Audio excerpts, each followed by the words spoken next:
We welcome you to Arlington, Texas and Globe Life Park. On a beautiful night, a warm one, but a beautiful night in Texas. San Diego Padres are here to take on the Texas Rangers in the first of three as interleague play begins again. In the lineup tonight for the Texas Rangers, Adrian Beltre, 18 June games hitting at .303 with 3 homers and 13 RBIs. He has been on fire. On the other side, so is Manuel Margot for the Padres. 20 games in June, hitting at .359, and how about a .547 slugging percentage for Manuel Margot.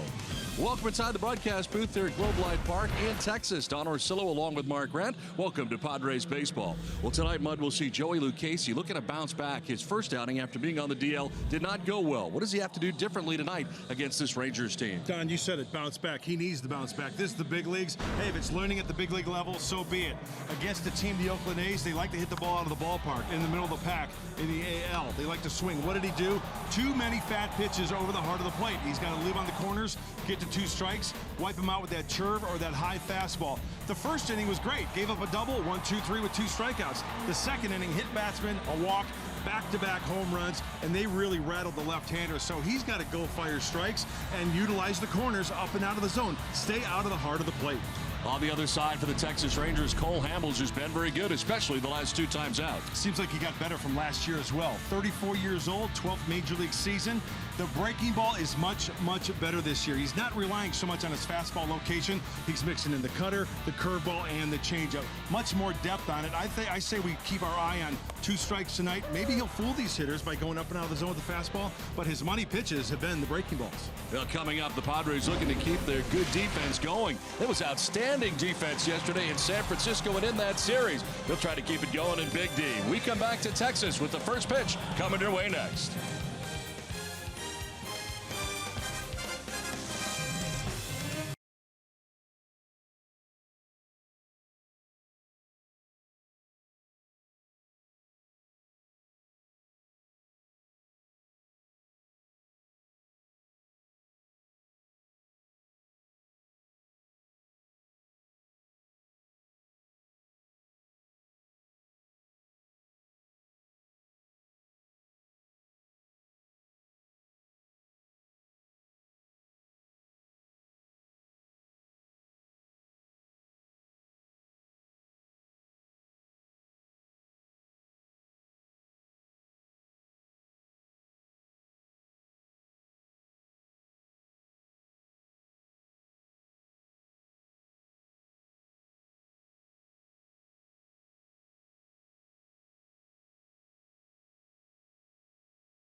Padres Baseball brought to you by your San Diego Honda dealers. Visit us at sdhondadealers.com. By Sequan Casino, opening in 2019, is Sequan's brand new 300-room resort and hotel. By Petco, the pet company. And by Cadillac. Visit your San Diego Cadillac dealers today. Well, welcome to Arlington, Texas and Globe Life Park as we get ready for game one of this three-game series between the Padres and the Rangers. It's time now to play Pick the Stick, where you're joining forces with and the Saquon Pick the Stick. Weigh in on Twitter for a chance to win a free lunch buffet for two at Saquon Casino. Just hashtag I'm with, the last name of the broadcaster you want to join forces with. If they win, you could win too. One random winner selected nightly. You must be 18 and older to win. Follow us at Fox Sports SD for more details. So it is on the warm side here tonight in Arlington, Texas. Time now for the weather report, brought to you by your always sunny Honda dealers of San Diego County. 94 degrees in Arlington, southeast breeze at 14 miles per hour, and the forecast fair for the remainder of the night here in Arlington. Now, the Padres shifting from San Francisco here to Texas, shifting from the National League to the American League, and back in interleague play once again. Don Orsillo, Mark Grant, Annie Heilbrunn with you. And Andy Green's lineup looked like this tonight, brought to you by your San Diego County Toyota dealers. Leading it off and in center field is Manuel Margot with Will Myers at first base. Hunter Renfroe's in right with Christian Villanueva at third base. Jose Pirela's in left with A.J. Ellis as the DH. Freddie Galvis at short with Austin Hedges doing the catching, batting eighth. And Corey Spangenberg at second base, bats ninth for the Padres. Cole Hamels on the hill tonight for the Texas Rangers. The San Diegan, 34-year-old, making his 16th start. He has certainly been around the block. Last 10 for him, he's gone 3-3, nice 2.81 ERA. He's on a roll. He's a very dependent starter. You can count on him once every 5 days. And is he on the move? His name is being thrown out there as the trade deadline, July 31st, quickly approaches, so stay tuned to that one. He could certainly help a ball club in a rotation. Let's take a look at the Rangers defense, brought to you by your San Diego Cadillac dealers behind Cole Hamels. Jurickson Profar, his fifth start at third base. Usually a shortstop. At shortstop, Elvis Andrus. At second base, Rougned Odor. Ronald Guzman at first base behind the plate. Robinson Chirinos in the outfield. Shin-Soo Choo. Delino DeShields in center. And Nomar Mazara in right for the Rangers. Well, Manuel Margot has had a terrific June for the Padres. Been outstanding. Made some adjustments at the plate and really been rolling. Crushing mistakes. I mean, there are, like that one we just saw, up and away, taking it that way. I think that plays well out of the mindset of that Manuel Margot has made since making those changes mechanically, and they're paying off. When you look at these hits here, he's just spraying the ball all over the field, foul pole to foul pole for Manuel Margot. Now back to the leadoff spot again tonight for Margot. Of course, he had led off yesterday, doing it again today, and back in his rightful position where he was primarily all last year for the Padres, and making his way to the plate to get it started tonight in game one. Well, Cole Hamels in his 16th start of the year, ready to toe the rubber, coming in at 4-6, 3.41 earned run average for him, and ready for the first pitch tonight. Showed you off the top, his last two outings have been tremendous for him, and ready to work to Margot. The first pitch of the ball game. This one chopped to third. Profar, even with the bag at third, slings it across to first in time to get Margot. So one pitch and one out here in the first inning. Let's see if these Padres hitters tonight go after the first pitch fastball. And the reason why I say that, Cole Hamels has been really mixing it up lately with his off-speed stuff. Maybe they want to avoid that breaking ball, that cutter, that slider, that curveball, and jump on that fastball if they get it early.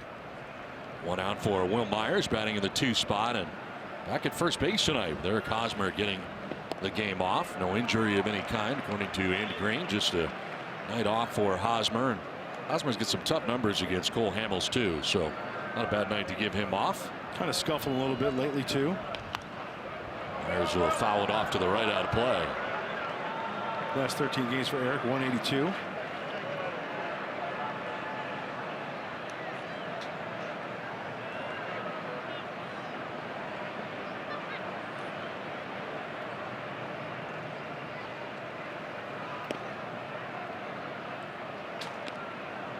Myers coming in hitting at 275 so far this season, but much of the season spent on the DL for Will.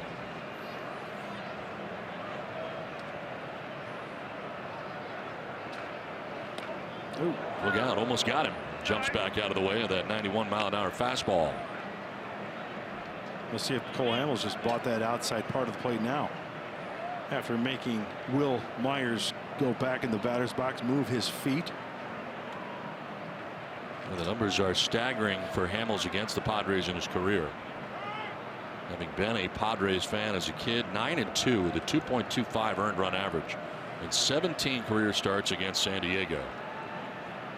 Many of them coming in a Philadelphia Phillies uniform, as Myers with a swing and a miss strikes out 2 down here in the first inning.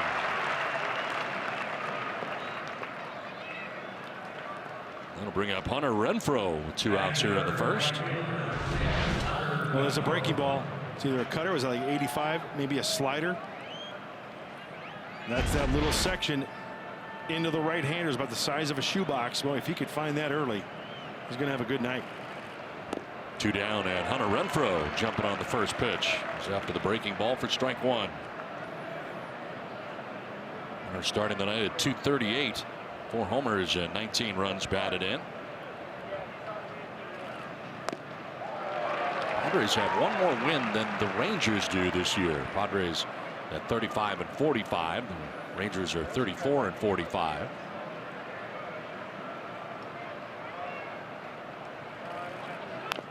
Renfroe fouls it off, and it hangs at 0-2. Padres have lost 7 of their last 8 games. Scoring runs has been a problem lately. Only 18 runs in the last 8 games. Joey Lucchesi on the mound tonight for the Padres, getting his second start since coming off the DL. Renfroe will line this to left field. It'll get down over towards the left field corner. Shin-Soo Choo over to play it. Into second base goes Hunter Renfroe with a 2-out double. Padres have their first base runner to reach in the ball game. It looked like Hunter was fooled a little bit by that breaking ball, but not fooled enough. Stayed back enough, and the hand stayed back. It was kind of out front, speeding up his bat and putting this double. Oh, that looked like a changeup. Changeup down and away. Go out and get it. The first inning has been a problem for Cole Hamels over the course of the year. He's allowed 10 first inning runs.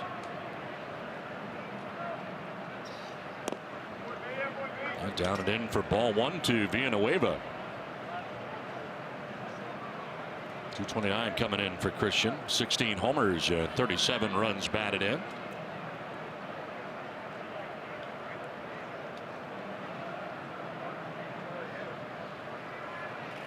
Mentioned the losses for the Padres lately. 7 of their last 8 games. The Rangers have been hot.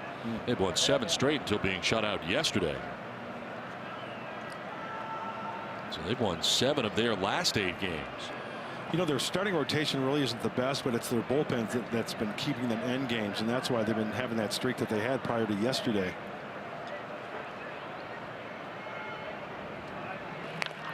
On the ground, foul outside of third, and it's 2-1.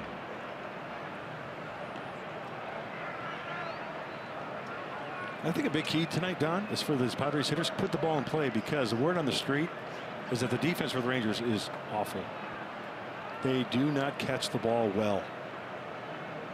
Yeah, only the White Sox have made more errors on the year.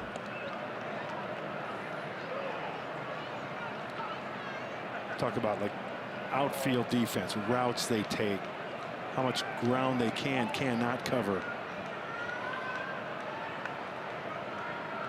They've made 61 errors on the season.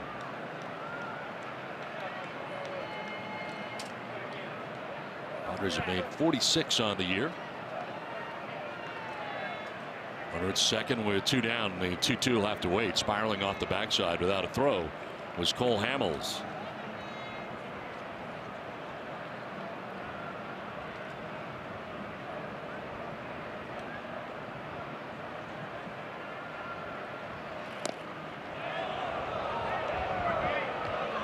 Full count now. I believe he's fouled off some, taken some, and now in a full count with 2 down and a runner at second. Hamels might pull the string here. First base open. Villanueva maybe a little anxious to try to drive that run in at second base.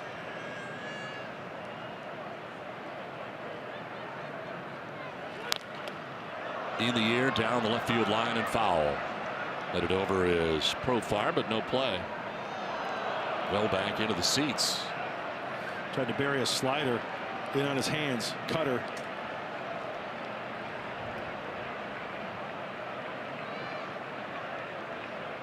We're keeping an eye on that cutter from Cole Hamels, anywhere from 86 to 88. The curveball, he's thrown already this inning 78, 79, and he also has thrown his changeup. That was that ball that Hunter Renfroe hit down the left field line for the double.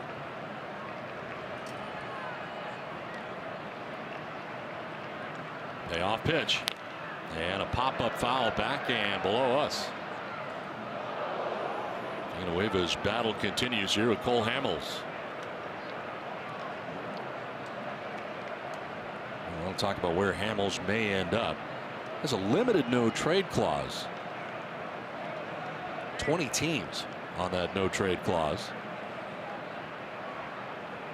Eighth pitch coming in the at bat, and a grounder down the third baseline that is a foul ball, apparently off the leg. And Villanueva got all the way down to Profar at third base. We'll do it again here, 3-2.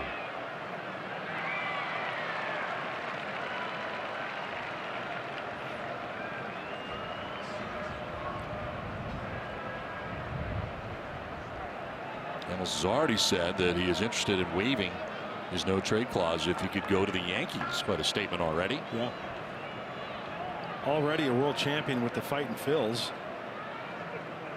Integral part of that rotation the year they won it all. 2008. Yeah, wants to win another one. Swing and a miss on a pitch down and in, and Villanueva strikes out. Padres leave Renfroe at second. Rangers are coming up from Arlington.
Jeff Bannister starting 9-9 for the Rangers as Shin-Soo Choo is going to lead it off for Texas. The left fielder with Elvis Andrus at shortstop.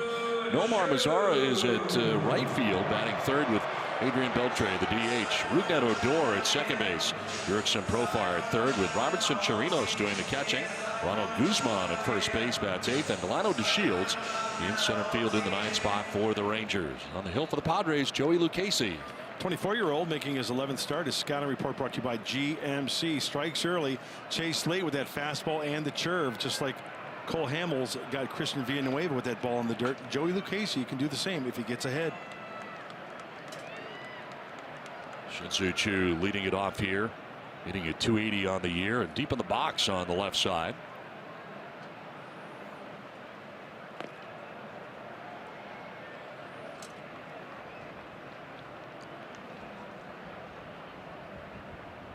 Choo has reached safely in 37 straight games. 14 homers, 36 RBIs.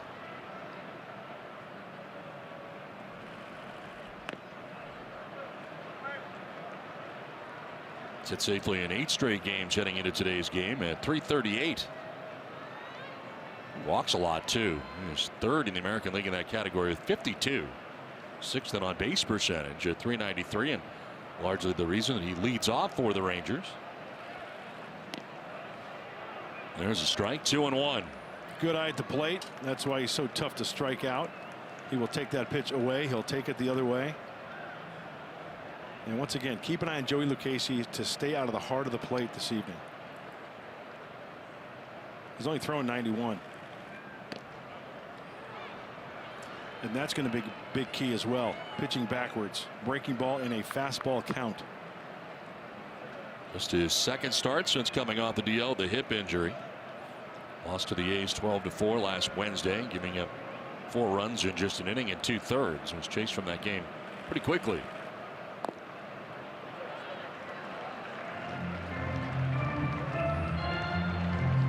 Don, you and I were talking to some of the Ranger broadcasters before the game, and it's exactly what he said. These hitters grind out at bats. They work the opposing pitcher. They work the walks.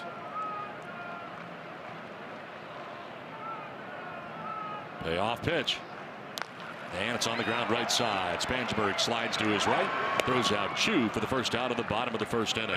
Let's take a look at the Padres defense this evening. Behind Joey Lucchesi is brought to you by your San Diego County Ford dealers. In left field, Jose Perella.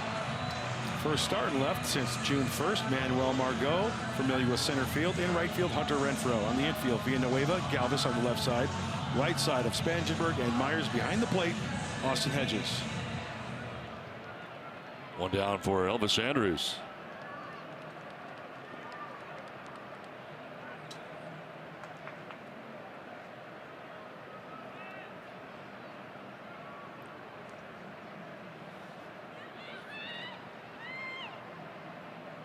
Andrus had yesterday off. As he'll take a pitch for a ball. Frozen there by Hedges for an extra second there for Tony Randazzo to take a look.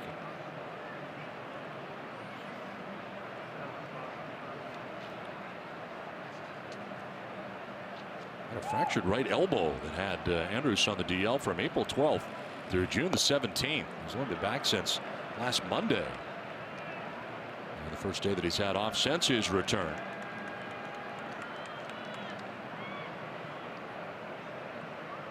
Start of the year in the leadoff spot for the Rangers.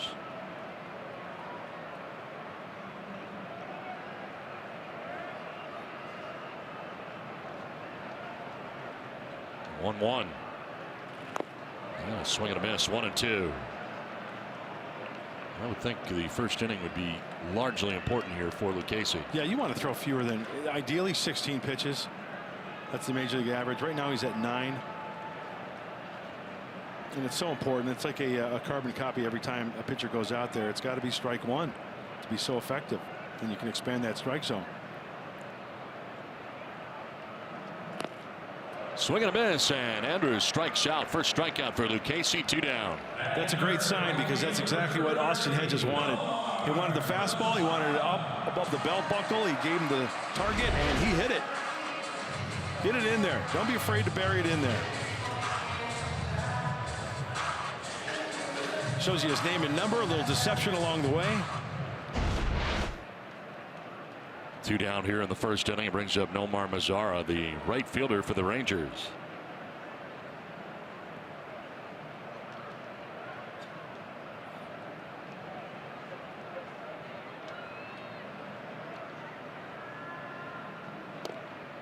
In there for strike one.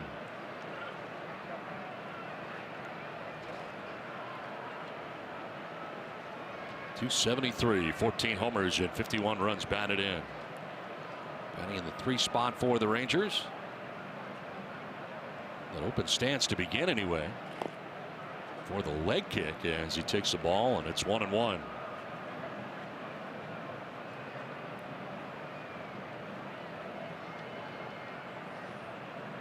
The Rangers losing here yesterday 2-0 into their 7-game winning streak.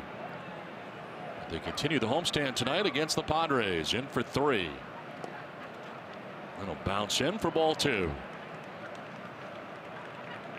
Different end of the spectrum too as far as weather's concerned too, huh? A little bit warmer here. Yeah, definitely more on the humid side than it was in San Francisco, to say the least. Yeah, Rangers used to playing in these environs, so it's got to be tough for especially the first night in, I would say, to adjust to the high temperatures and the humidity.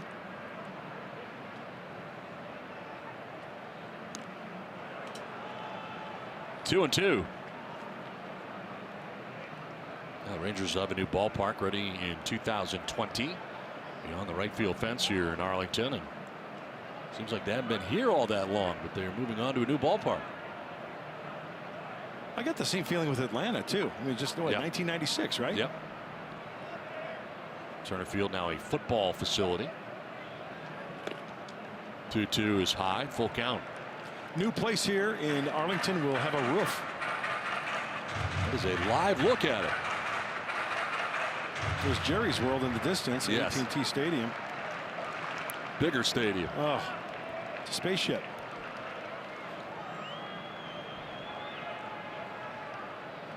Payoff pitch coming up for Mazzara. And a fly ball to right field. Renfroe started in, now back a step or two. And he's there to make the catch. It ends the first inning. Luke Casey has a 1-2-3 first. We're scoreless after one.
And over the course of a season, you don't expect to give them a lot of days off, but you can pick one on a travel day after a travel day, and then you're coming into a hot place and just let him breathe, coming off kind of the series he just had, and understanding he's going to get going again really quickly.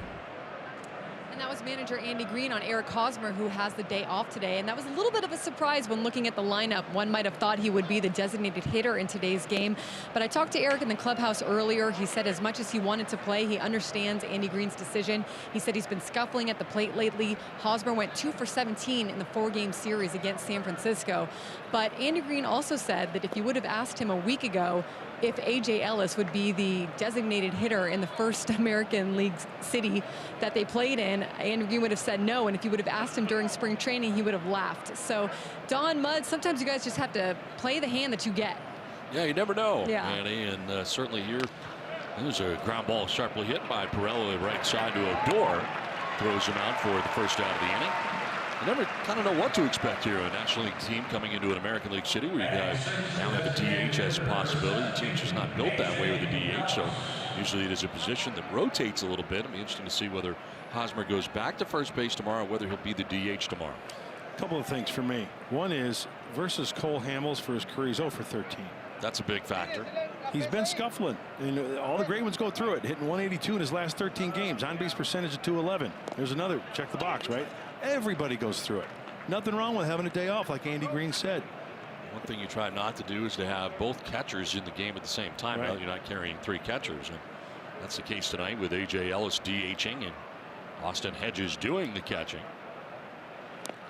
Now here's something that we've talked about. As long as interleague play is going to go on, I would like to see them switch the rules. I'd like to see National League rules here to give the fans an idea of what it's like when the pitcher hits, and then vice versa. When the Rangers come to San Diego, have the DH in San Diego, so the fans there can experience a few games what having the DH is like. Certainly be different.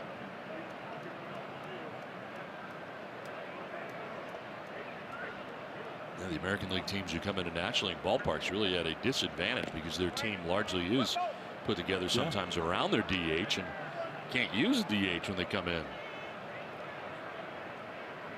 Eric Hosmer off tonight. Back in there tomorrow, and the Padres here for 3 games in Arlington. 3-1 to Ellis, and he'll take ball 4, and down to first base he goes.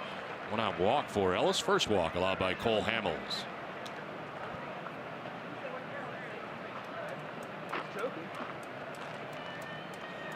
One out, one on, and Freddie Galvis coming up.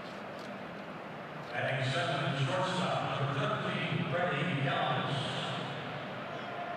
238, 4 homers, and 28 runs batted in.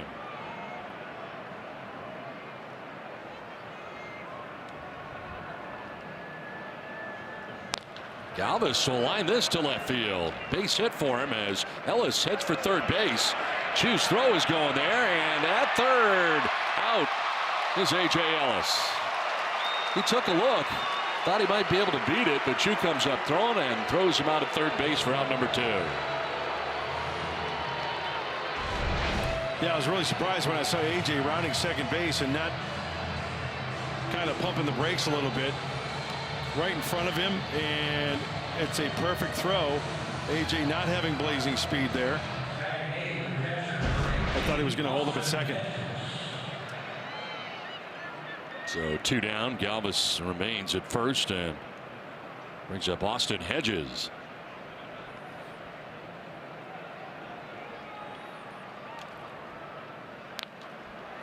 Popped up foul, backing out of play as Chirinos gives it a look, but it is back and away.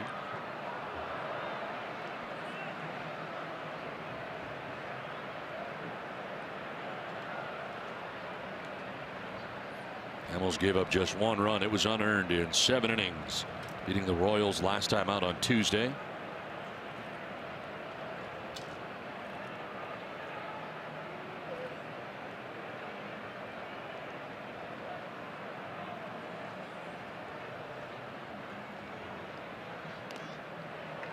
Swing and a miss, 0-2, and a foul tip. They get a piece of the catcher Chirinos. Home plate umpire Tony Randazzo is going to give him an extra little bit of time here. Bit of a professional courtesy. Chirinos appears to be okay. Checking his cheat sheets. See that? He's got the little flap on his forearm there. Your little scouting report. Maybe certain counts and what pitches to throw, certain counts with a certain hitter. 0-2 pitch and a swing and a miss by Hedges to strike out. Third K for Hamels. Getting an half done without a score from Arlington.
Adrian Beltre coming up for the Rangers to lead it off in the second inning. Highest career average in interleague games, hitting at .333 since 2011 with a minimum of 250 plate appearances. Phil Cabrera at .337, Jose Abreu at .336, and then Adrian Beltre. Always been fun to watch, isn't he? He's a terrific guy, too. Yeah, he enjoys playing the game. I remember him making his debut as a Los Angeles Dodger back in the day. Time in Seattle, of course, 1 year in Boston, and has really settled in here a long time for the Texas Rangers. Just don't touch his hair. No. Well, you can touch his hair, you just can't touch his head. That's the big issue, the head. He will snap. I've seen it many times.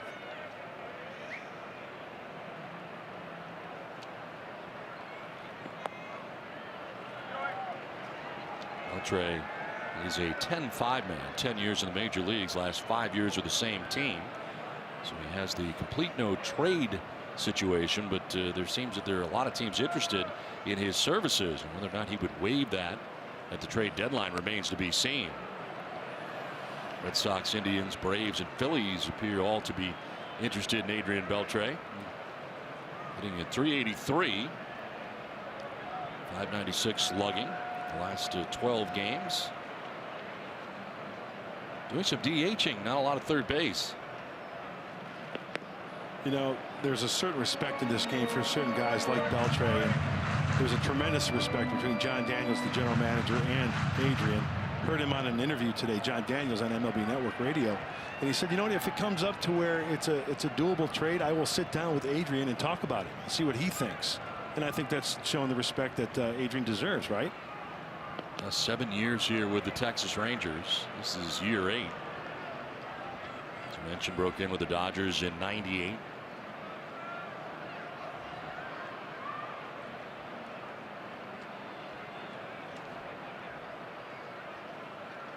Spent 1 year watching him play every day. 2010, had 49 doubles to lead the league that year.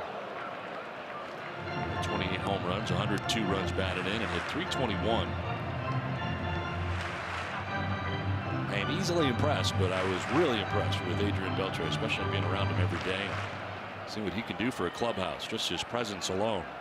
Big time. You can hit the home run, split the gaps with the best of them. Slugging percentage. Fun to watch, bottom line. Plays hard. Foul back to the screen. We'll do it again, 3-2. As I mentioned earlier, is he a Hall of Famer? I think he is. 21 major league seasons. Debuting in 1998 with the Dodgers, 4-time All-Star, 5-time Gold Glove Award winner. The 10 players with over 3,000 hits. He's got over 3,100 now. And 450 plus home runs. Got 466 of them. He'll have a plaque there.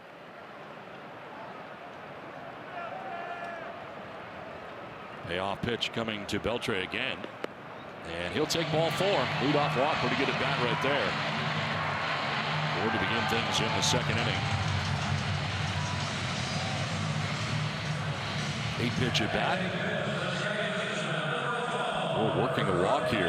Rougned Odor coming up. Andy Green doing a little traffic. Be aware of the push bunt, first base side. Trying to be aware of that at first base, Will Myers, so you can possibly get that lead runner at second base on the force.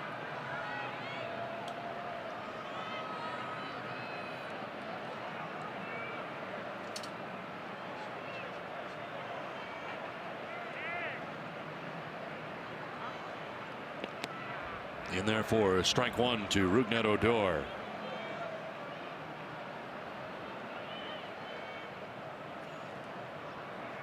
Odor 226, 2 homers, and 17 runs batted in.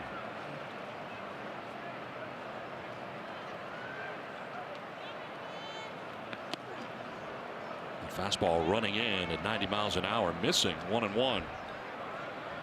Had a 5-game hitting streak snap yesterday. Pulled off a little bit, 2 for his last 13 at the plate. Spent time on the DL for about a month, April 10th to mid-May with a hamstring strain, left hamstring.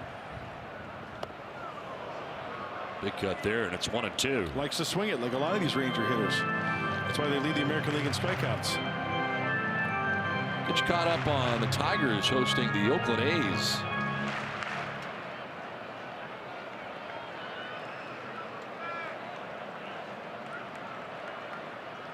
Shifting are the Padres on the right side of the infield. Keep it close to the infield. The double play possibilities. Odor lines one to the shortstop, Galvis. He was in the perfect spot as it turned out. He was swung over towards second base on the shift. And Odor lines one right to Galvis for the first out of the inning. Frustrating for any hitter. Not to hang with him. He swung the bat well. He hit it where it was pitched, but that ball slicing off the bat. Easy play for Freddie Galvis. One out, one on, and Jurickson Profar coming up here for the Rangers. Profar 0 for his last 9 at the plate.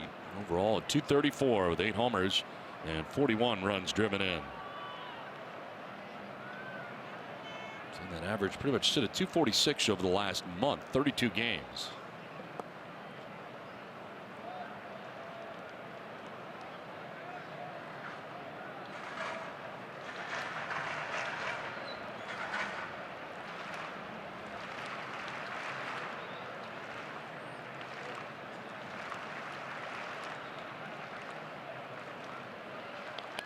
On the ground, foul outside of first base.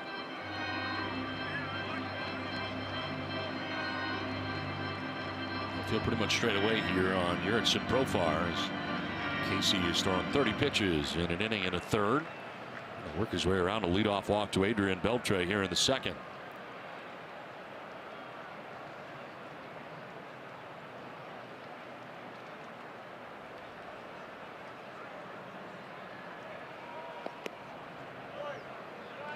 Boy, Austin doing everything he can to try to frame that last one for Joey.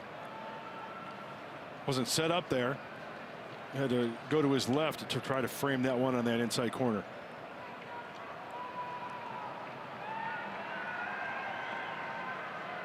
Just the curve. And Profar sends it in the air to center field, sending Margot backpedaling. And Manuel with plenty of room out there makes the catch for out number 2. Let's take a look at the keys to the game, brought to you by your San Diego Honda dealers. Keys from Texas, in the heart of Texas. Bats heat up, hopefully for the Padres. Kind of quieted down against that San Francisco Giant team. And Joey B. Fuego in the Texas Heat. Joey Fuego, that's his nickname. Hopefully in this weather, stay loose, make some good pitches. And as we speak right now, he's doing quite well against these Rangers. 5 outs so far for the left-hander.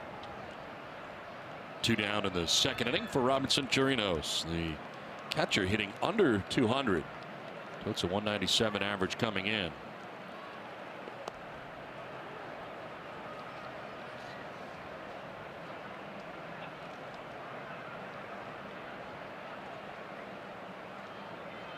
Nine homers, 25 runs batted in for the Rangers catcher. He's now started 56 games for them as catcher.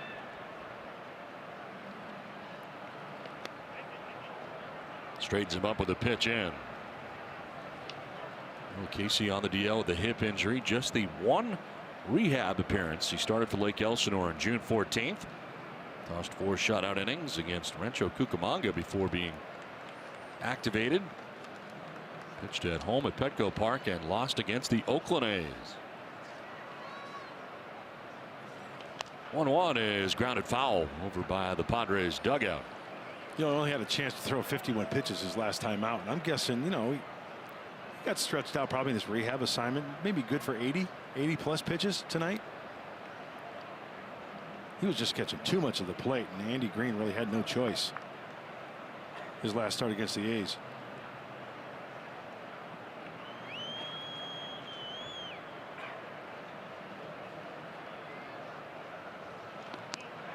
That's strike 3, and Chirinos knew it. Takes with him the second strikeout for Lucchesi. Done with 2 without a score from Texas.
All right, thanks very much, Mike, as we play along here to the third inning without a score.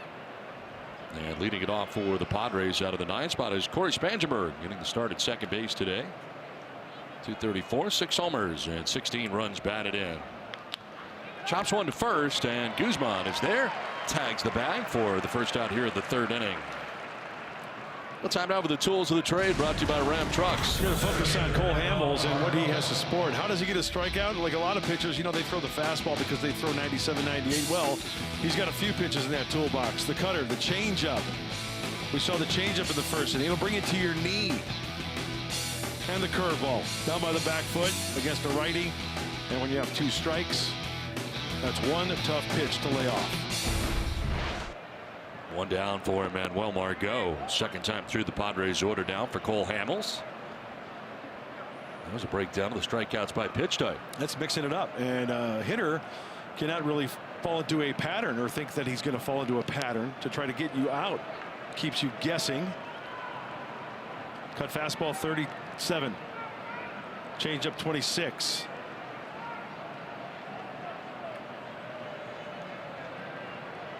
Only 16 on the heater. Most wins in any season for Hamels coming in. 17 wins in 2012. Still a member of the Philadelphia Phillies at the time. Here in Texas, he's had 15 wins and 11 wins. Foul back to the screen, hangs at 1-2. Originally a Philadelphia Phillies first round pick, 17th overall. June 2002.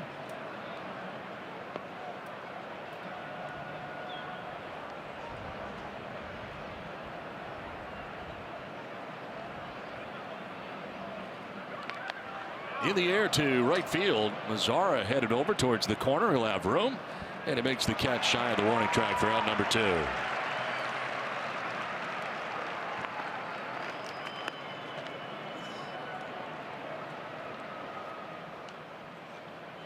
So 2 down, and Will Myers coming up. Will struck out swinging in the first inning. 0 for 1. 3 strikeouts for Cole Hamels so far in the night. And Hamels getting ready for his 40th pitch of the evening. The Padres were here last year as part of a natural rival situation that is rotating right now. Includes the Seattle Mariners and this Texas Rangers team for the Padres, and they'll be back here perhaps next year or the year after that. I don't get the rivalry. There really isn't one. I think there's just Is a it situation you need to surprise? find some people to play But in it those should- instances if you don't have a rival on the other side. I like the Mariner rivalry. Yep, I did too. Share the same complex in Peoria. Yeah, It's right up the 5. there is a link there, I think. This one fouled off. Enjoy going to Seattle. Love the ballpark, of course, Safeco Field, and Yeah. we will be going there this year too. So, but I agree with you. I like that natural rivalry with the Seattle Mariners. Love everything about the Northwest, especially in the summertime. It's a very beautiful city, and Mariners playing well this year. They in are. fact. And they're making some noise in the NL or the AL West. Surprise, I really think. I mean, the Yeah. way they're playing, they're hanging in this deeply into the season where they are. Yeah. A very tough division. You got Houston in there. It's going to be very difficult.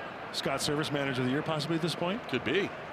The only bad thing about Seattle, where in the heck can you find a decent cup of coffee in Yeah. that city? Myers fouls it off. Well, look at the standings right now. Seattle 4.5 back of the Astros at the moment.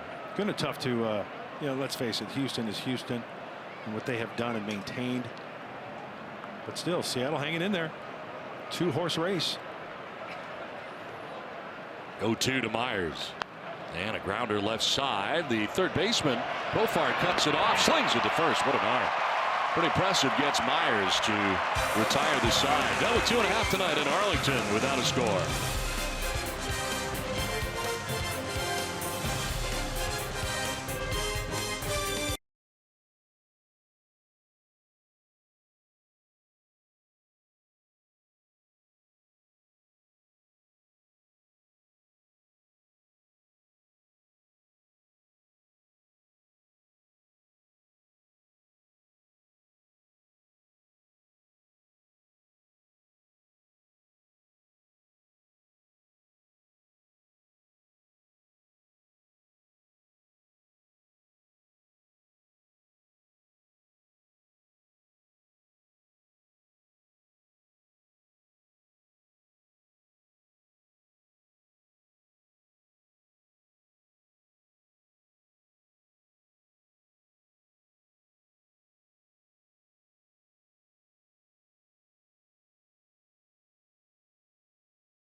today, this is where it stands. Matt Kemp leading left fielders with Harper at center, Markakis at right, Arenado at third, Crawford at short, Albies had a great year at second base, Freddie Freeman at first, and Buster Posey doing the catching right now for the National League All-Star balloting situation. You can vote until July the 5th, and of course the All-Star game is in Washington, and you can watch it right here on Fox. It is the third inning, and Ronald Guzman leads it off. First baseman for the Rangers takes strike one. 224, 7 homers, 29 runs batted in.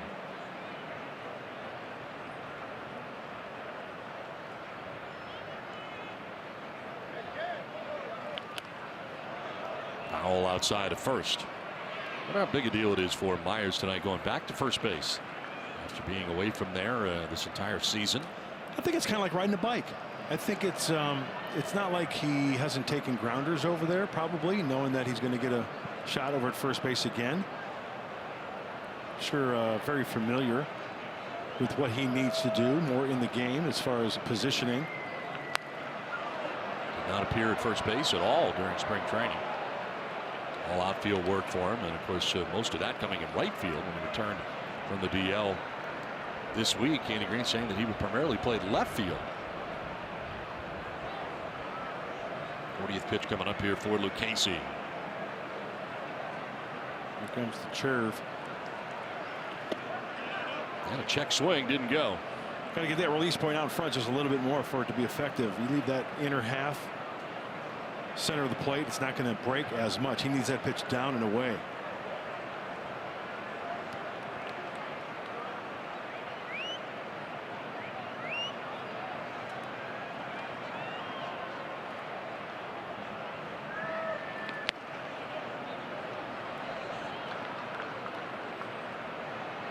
Two balls, two strikes to Guzman with the Shields on deck. On the top of the order, Shin-Soo Choo, as Lucchesi deals with 8, 9, and 1 here in the third inning.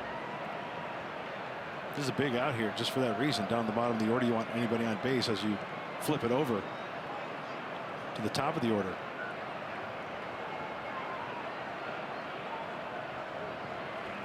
Swing and a miss. He elevated, and chasing was Guzman. Well, the third strikeout for Lucchesi, one down here in the third inning.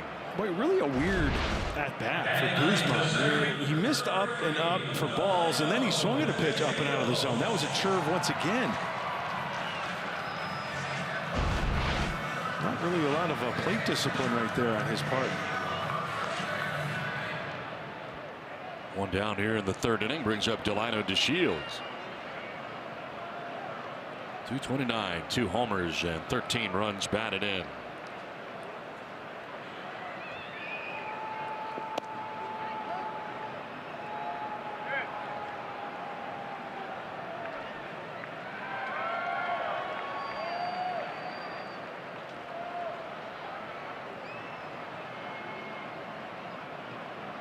At the lip of the grass at third is Villanueva.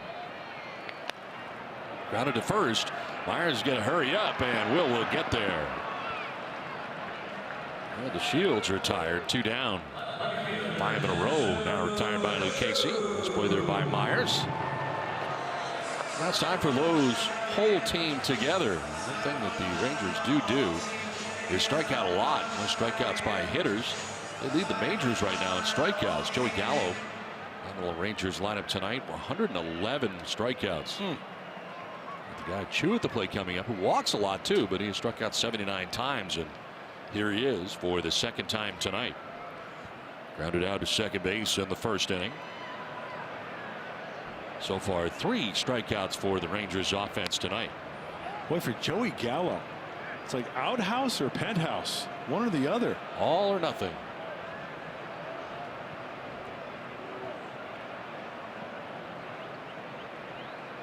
Shin-Soo Choo's got some fans here in Texas. 14 home runs out of the leadoff spot for him, as he'll take a strike. Well, it's an interesting little nugget as we've gone now 1 through 9 now. Choo again.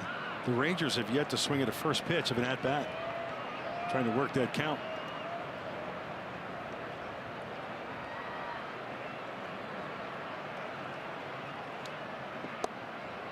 Strike call. 3 Ks, 1 walk so far for Lucchesi through 2 2/3.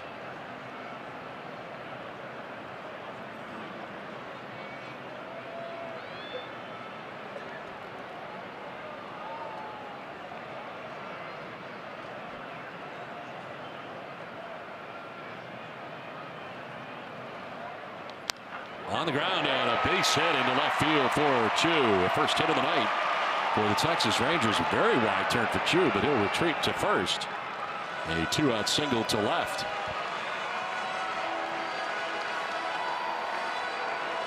Well, Don, you mentioned it earlier. This is why he bats leadoff.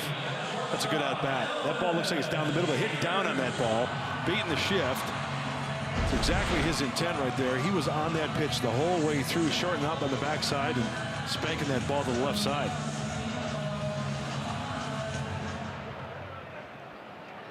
So 2 down, Chu at first, and it brings up Elvis Andrus. Struck out swinging in the first, 0 for 1. And 0 for his last 9 with 5 strikeouts.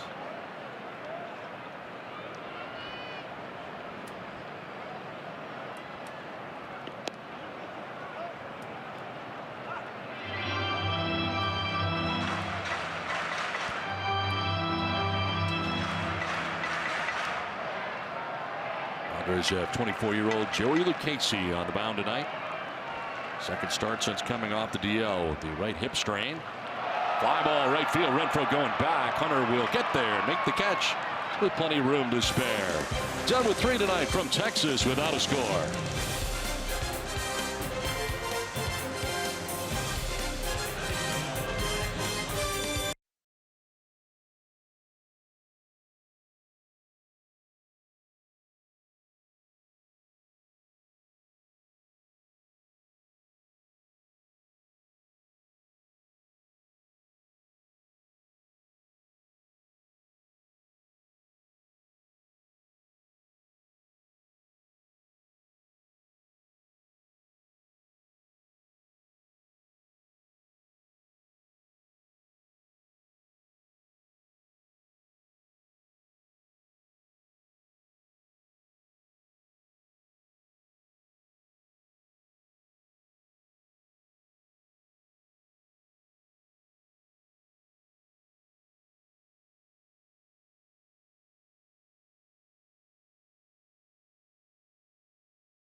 Man, these guys seem like they have a lot of different lineups. Well, you are not crazy and you are not wrong. The Padres have the second highest number of different lineups used this season with 74, and you can see the Dodgers lead it there with 75.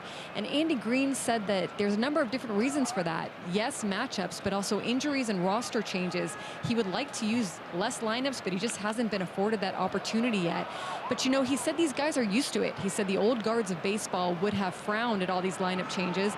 These players expect it, and he also mentioned that sometimes you got to leave a guy in a spot like they did with Manny Margot. You saw them leave him in the 7 or 8 spot, and he raised his offense quite a bit. Don Mudd, it's interesting with the Dodgers. You might think that less lineup changes would mean more offense, but that's not necessarily the case. The Dodgers have the most, as you saw there, and they are not lacking for offense, as Andy Green mentioned earlier today. Yeah, no question. An injury certainly playing a big part of what the Dodgers had to do this year as far as changing their lineup around a lot. That's a lot of lineup change, especially when you take into account that tonight is game number 81 of the year. I'm a firm believer, and Andy makes a good point. Back in the day, Joe Schmo was your number 4 hitter. I mean, let's go back a few games. That last game in San Francisco, Corey Spangenberg was batting lean up. Lean up. Somebody needs to lean up. And I'm a firm believer, these days, you could throw names in a hat. These are the 8 guys I want to start, and you could pull names in a hat, put them in the lineup. It doesn't seem to be specialized as it used to. The leadoff hitter. You know, the Willie McGee's, the Brett Butlers. I'm going back a ways. Deep third, and Profar, the long throw. It's going to be off the mark and pulls Guzman off the bag as reaching will be Renfroe. Second time Renfroe's been on. The first one was a double. Now Hunter aboard. We'll see how they're going to rule this on the throw. It was deeply down the third base line. And Profar had a long throw. He rushed it, worked underneath it, airmails it. A good throw gets him. Going to be a base hit for Hunter Renfroe. So his second hit of the night. Third hit for the Padres in the game. Cole Hamels with his 50th pitch. And fly ball foul off to the right out of play. Christian Villanueva struck out swinging in the first inning. One of 3 strikeouts for Cole Hamels in his outing.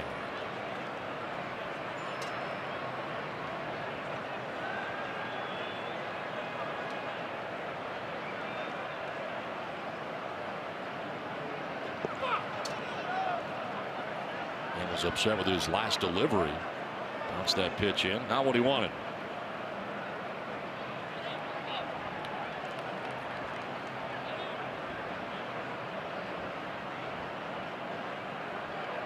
First time of the game the Padres have had the lead runner on as they bat here in the 4th inning. And for the lead at first, held on over there by Ronald Guzman. Bounces another one, and it's 2-1.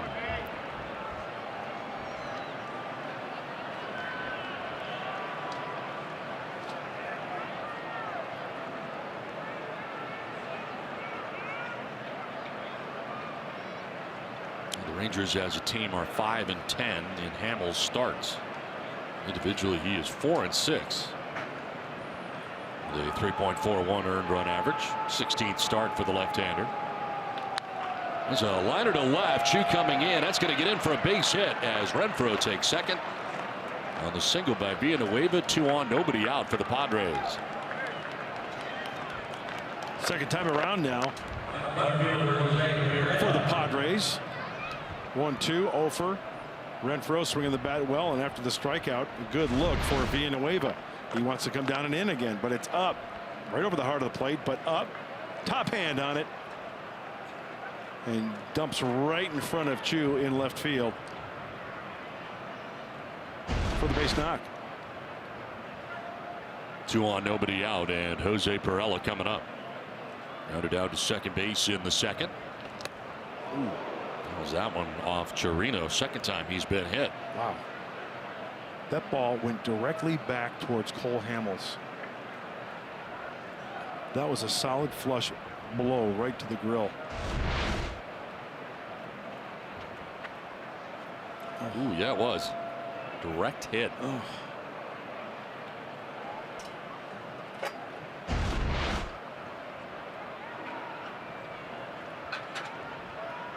Bannister, the trainer, out there to check on him. The manager out there with the trainer to check on him.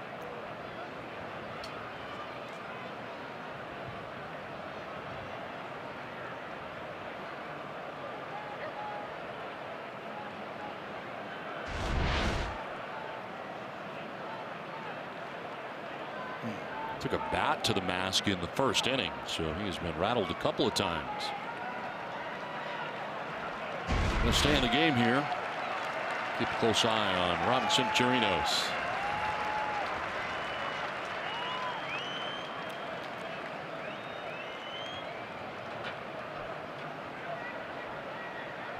Two on, nobody out, and Perella with a count of 0-1.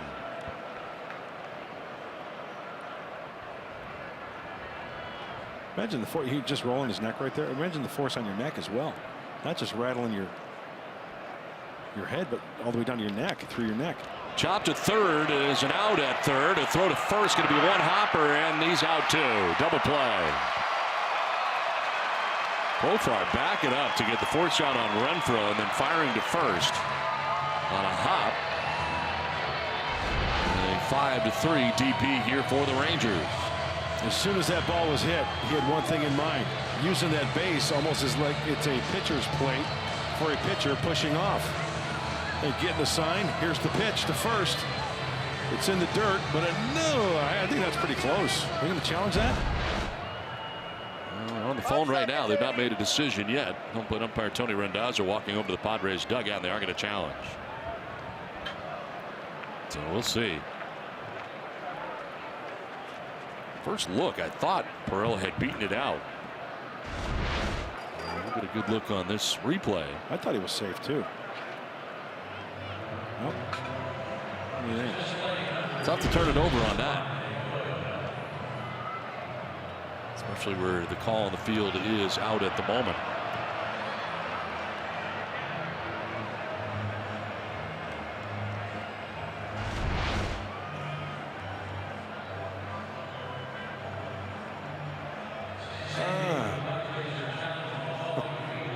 Where it is so close, I'm not sure you can overturn it. Exactly.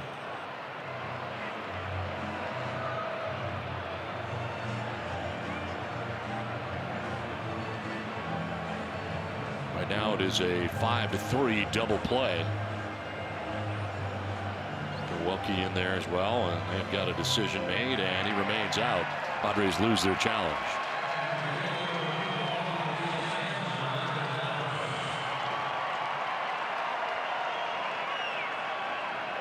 So 2 down, runner at second base, and A.J. Ellis coming up.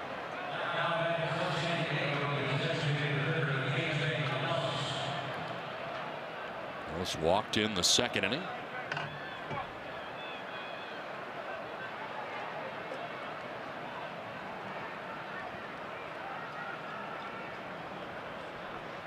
Call standing for the Texas Rangers means there are 2 outs now in the inning, and A.J. Ellis will take ball 1. A.J. walked in the second inning, the only walk served up by Cole Hamels, and now 3 2/3 innings. Ellis been pretty good in this spot. With 2 outs and a runner in scoring position, and being a wave at second, and a check swing grounder towards the shortstop Elvis Andrus. His throw in plenty of time to end the inning. 3.5 done without a score from Texas.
Has been a recurring theme as the starters have done well for the Padres. Tyson Ross with his 7-inning effort, giving up just 1 earned run. Clayton Richards 6 innings, 2 earned runs on just 3 hits, and Eric Lauer 6 innings, 1 earned run. So far, the Casey with 1 hit and no runs allowed. Works here into the bottom of the 4th inning. Deals with 3, 4, and 5. Coming up for the Rangers, Mazzara, Beltre, and Odor expected to bat in the inning. Nowadays, you roll a 6 or a 7. You hand it over your bullpen, and that's one of the pluses for these Padres. You're good to go. If you keep your team close, these starters keep them close. Hopefully a little offense. You're on the W side after it's all said and done. But it's been pretty nice to have the bullpen for the Padres come in with a lead this year. And lately the problem has been scoring runs for the Padres offense. Pitching's been very good. There's a grounder to third base. Villanueva's got it. 4 out, number 1 to the bottom of the 4th inning. So 1 down brings up Adrian Beltre. Most career hits. Where does he rank? Adrian Beltre, 3,102. That was 21st all-time list. Tony Gwynn with 3,141, 18th. And I think Beltre's got a lot left in him, and that may be as a DH. We understand that his third base play has not been the same, and he has not played as much third base here for the Rangers this year as he has in the past. He's very good defensively. We saw the Gold Gloves that he'd won down there at third base. I was just going to say the same thing. He's got plenty left in the tank. You're right. Plays maybe once, twice a week at third base. I mean, he's in great shape.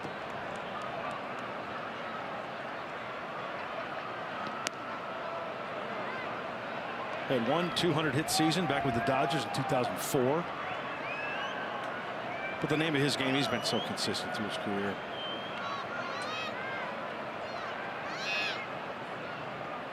One to Beltre.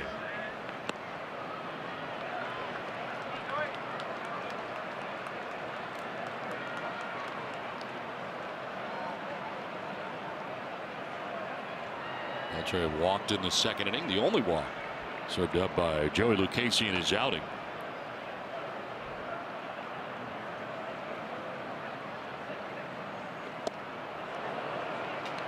Really opening up on that curve there.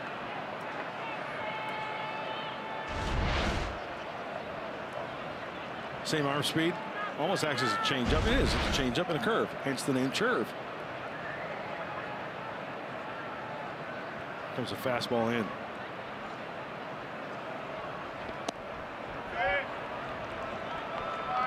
You know, like Eric Lauer has made progress on that fastball into righties. Boy, if Joey Lucchesi could do that, and get him over the hump. All part of his development here at the major league level, and outings he gets, certainly the more comfortable he seems to get. And full count here with 1 down to Beltre. Ends up losing him here. Ball 4. 2nd time that he has walked him. It's a whole new ball game with RBI Baseball 18. RBI Baseball 18 delivers an all-new franchise mode and much more. RBI Baseball 18 is available now. Learn more at rbigame.com. Rated E for everyone. 1 out, 1 on, and Rougned Odor coming up.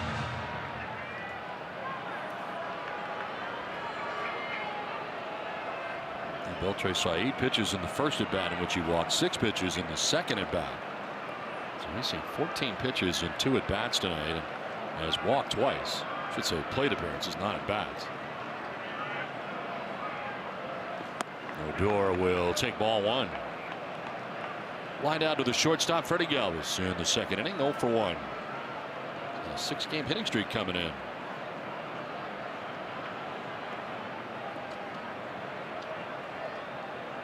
'60th pitch of the outing coming up for Lucchesi with 1 down here in the 4th inning.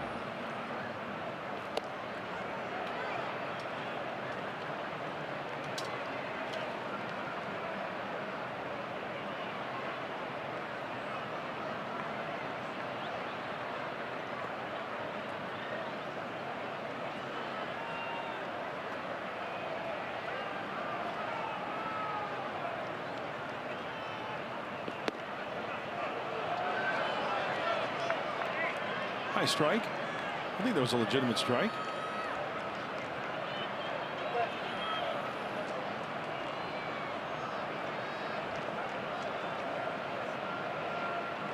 Two strikes on the batter. The Padres going to a shift on the right side. They had played him straight up. Now it's Villanueva going to the right side from third base. 2-2.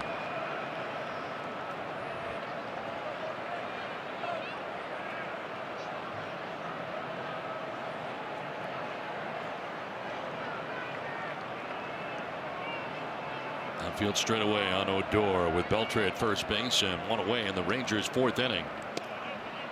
Trying to pick up that outside corner, but it was away.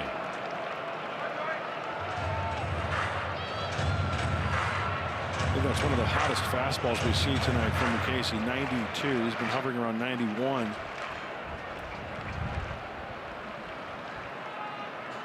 And this is that part where he will throw an off-speed pitch here. He'll throw a curve. Throw to first and scrambling to get back was Beltre. Almost overran the bag there coming back.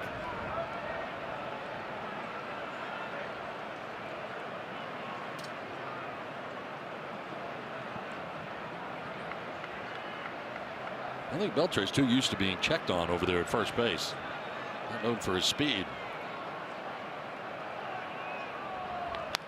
Fouled off down the left field line, out of play. I think he's one of those runners to where you could play the hidden ball trick, like fake throwing back to the pitcher, and he'd like kind of wander off the bag. That's a free out. Saw some delayed steals with him at times over the years. Don't expect him to be going, then all of a sudden he does. Yeah. Catches the other team napping. Now they're kind of bunched over towards second base. Fouled off again to the left, out of play.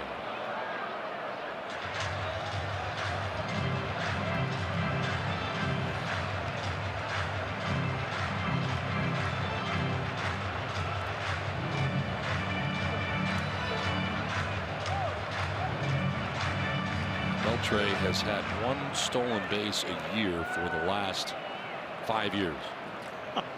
He's been very consistent in that area.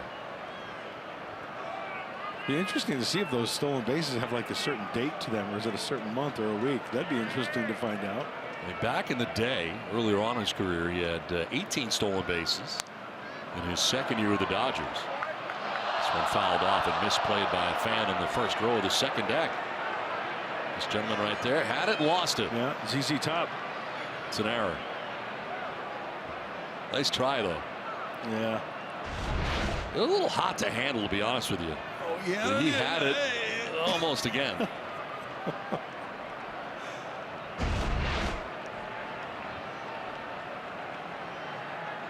Still thinking about it. Yeah. Swing and a miss, and Odor strikes out. That is strikeout number 4 for Joey Lucchesi. 2 down here in the 4th inning. Watch Joey Lucchesi. Watch when he strikes him out here. Does he think there's 3 outs? Is he heading back to the dugout? He was going somewhere. He was. Good pitch, though. Way out in front. So 2 down here in the 4th inning. Beltre still at first. And it brings up Erickson Profar. Well, Robert Stock, who we saw make his major league debut yesterday, now up in the pen. What a great kid. I spent some time with him today, interviewing him. Yeah, for the post-game show, so stay tuned to that one with Mike Pomerantz and Mark Sweeney. Really good kid. Great story.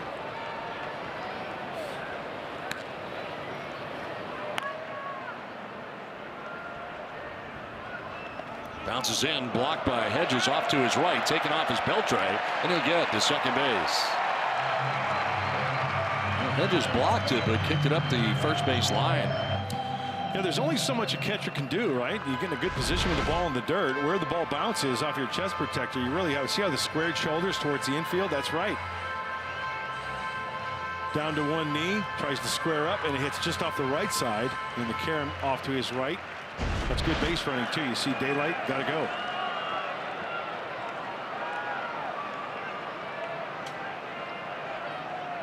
Pitch 70 coming up here for Lucchesi. And a chopper to first base. Myers has it, and he'll tag the bag to end the inning. Now the Rangers leave a runner at second, scoreless through 4.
All new Hyundai vehicles. See your Hyundai dealer today.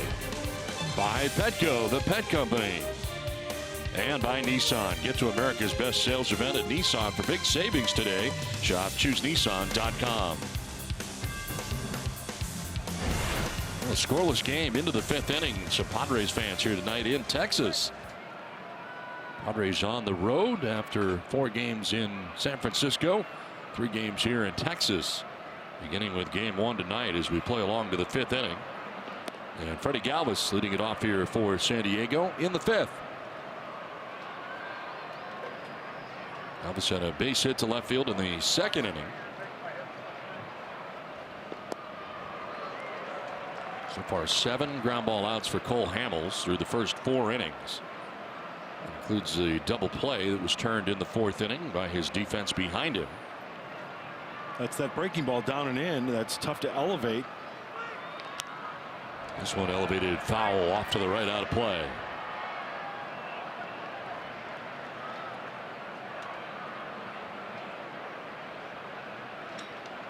Galvis, Hedges, and Spangenberg here in the 5th inning expected. Grounded softly down the 3rd baseline. More trickle than anything else, and nothing Profar can do with it. 2nd hit of the night for Freddie Galvis. Starts things here in the 5th inning. That's one of the disadvantages when you pitch down in the zone. This looked like it was a fastball. Freddie kind of up out in front of it, catching it out in front, and there that barrel of the bat kind of rolls on top of it. That's just a hang with him for Cole Hamels. It's a good pitch. You'd expect looked like a high cutter maybe. Kind of like a swinging bunt there for Galvis. Didn't go very far, but very effective. Wood with a base hit to begin things here in the 5th, and it brings up Austin Hedges.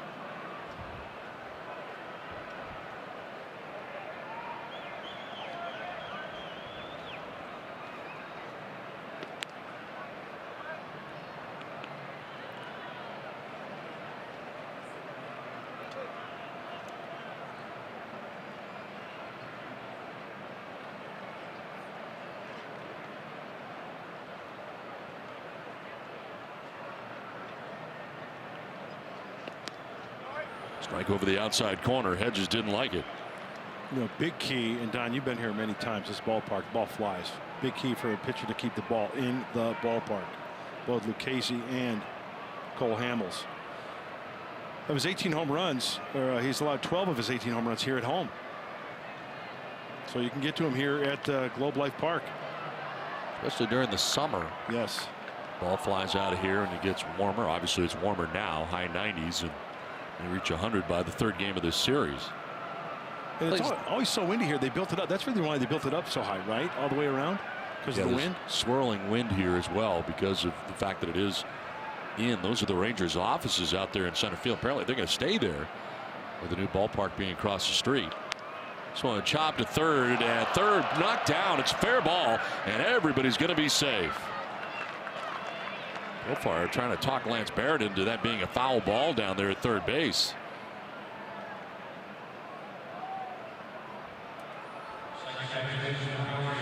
Remember, it's where the ball is touched. That happened so quickly. That was kind of tough right there. Was Barrett blocked from seeing that ball either? Tough to tell, but a base hit, and it's 1st and 2nd with nobody out. Both been infield hits and both to 3rd. So 2 on and nobody out for Corey Spangenberg.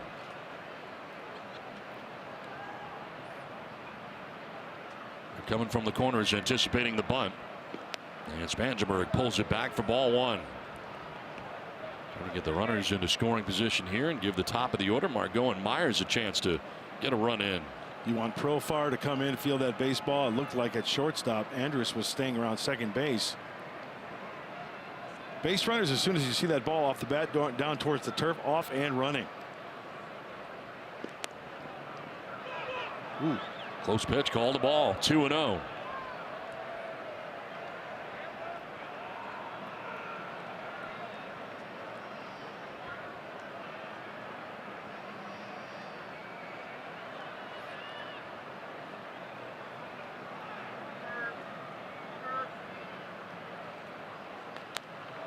Popped up third base way. Profar over by the Padres dugout will not have a play.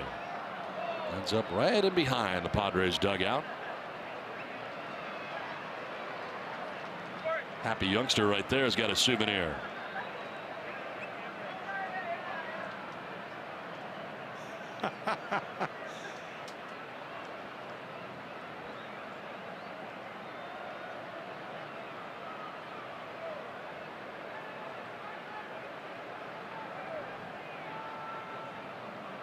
They put the bunt back on again here. They do, and pulling back is Spangenberg to take ball 3. Now you got to have him hit here. You got to have him swing, right? I would think. And the hitters count 3-1.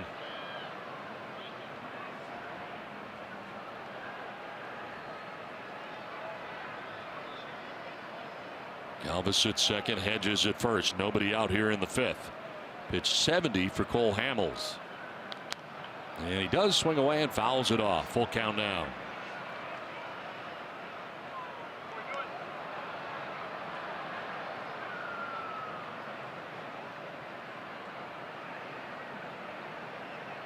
Top of the order, Manuel Margot waiting on deck. Padres batting here in the visiting half of the 5th inning in a scoreless game.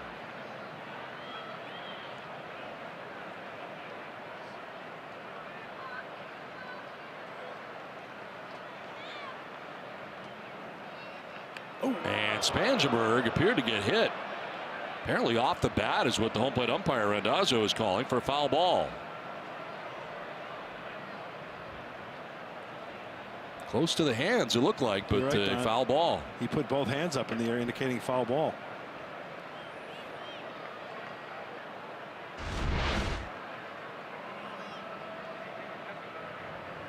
Oh yeah, choked up and it hit the knob. Wow.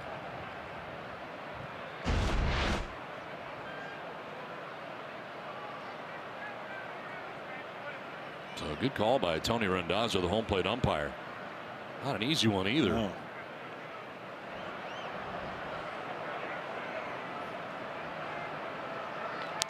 Chopped up over the mound towards second. Odor will flip to second. They get the force out there.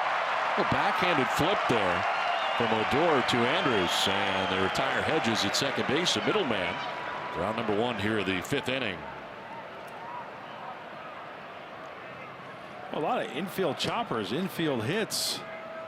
Padres need to come through with a gapper extra base hit, or maybe something out of the ballpark with the speed of Spangenberg. In this case right here, the Rangers just got to hope for one. Oh, even that could have been disastrous right there, but good reaction by Andrews on the feed from Odor. First and third, 1 down, and it brings up Manuel Margot. 0 for 2 in the ball game. He is grounded out to third and flied out to right.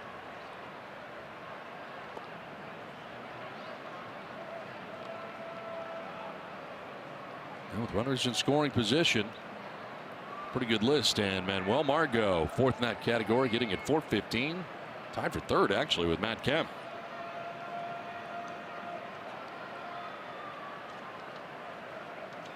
Chance to do some damage here and get the Padres on top in the 5th inning. Wild swing and a miss, evens a count at 1-1.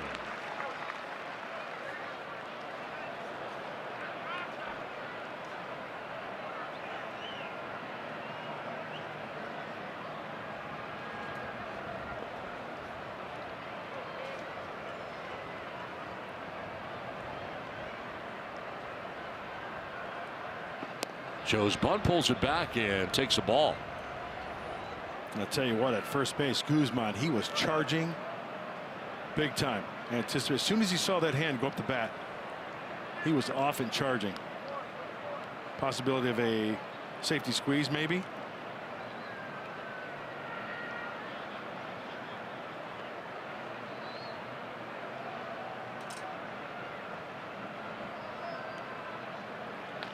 In the air to left field for Margot. Chu watches this one go to left field. A 3-run home run for Manuel Margot, and the Padres take a 3-0 lead. Margot, with his 3rd home run of the year, drives this one out of the yard for San Diego.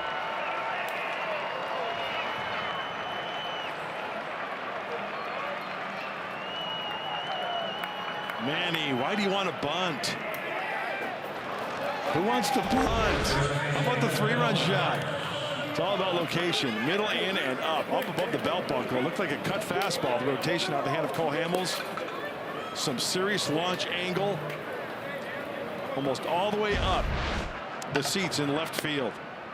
Boy, did the Padres need that.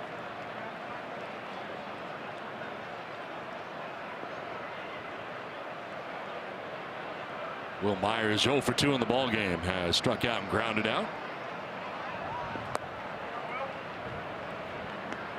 A big 3-run home run for Manuel Margot. He has been hitting very well over the better part of a month now.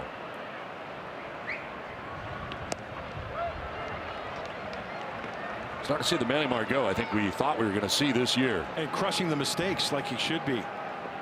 You know, when a guy is not swinging the bat well, he's letting the mistakes go by, fouling them back, swinging through them. Not Manuel Margot recently. Myers with a swing and a miss, and he strikes out for the 2nd time tonight.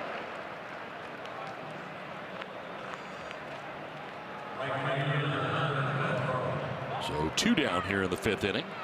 Get your game break from Miami, where the Diamondbacks are taking on the Marlins.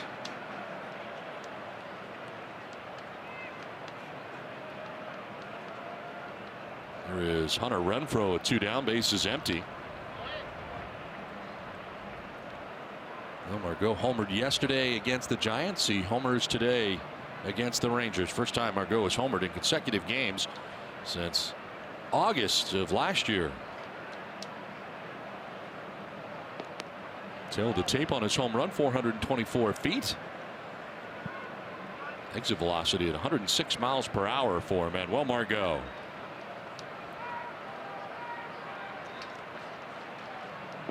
Renfroe lunging after that pitch, finds himself down 1-2. Might see another breaking ball down and in. Maybe even bounce one on the plate here to Renfroe. Chopped up the middle. It'll find its way into center field. And Renfroe has his 3rd hit of the night, 3 for 3 in the ball game. Boy, you know, getting on top of that fastball. He threw him a fastball there. I'm really surprised. But judging by where that fastball was, I don't think Cole Hamels wanted it there. He wanted it down and in. Chirinos was set up down and in. So he missed big time. And credit Hunter for getting on top of that. I think that's one thing I've noticed since he's been back. Getting on top of those pitches up, not working underneath that for the easy fly ball. Well, Renfroe aboard here with now 2 down in the inning, and brings up Christian Villanueva.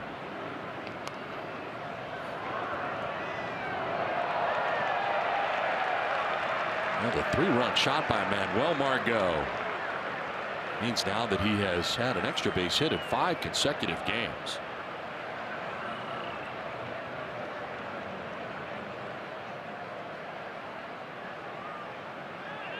Runner goes, Villanueva swings, and stealing second base is Hunter Renfroe.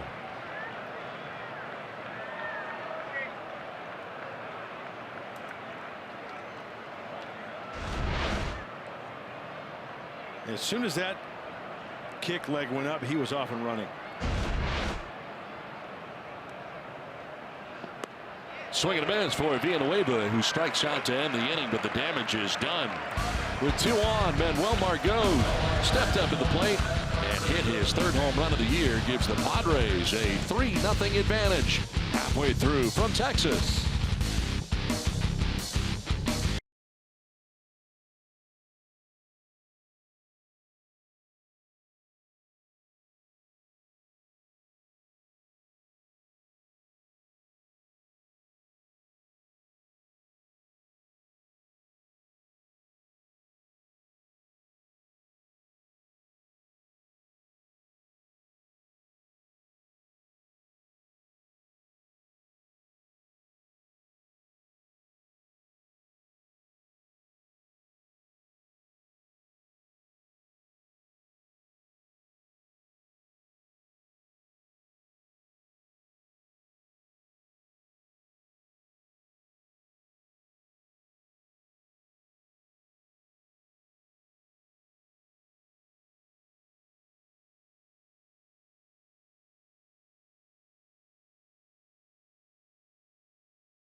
All right, Mike Pomerantz, thanks very much as we move along here to the bottom of the 5th inning.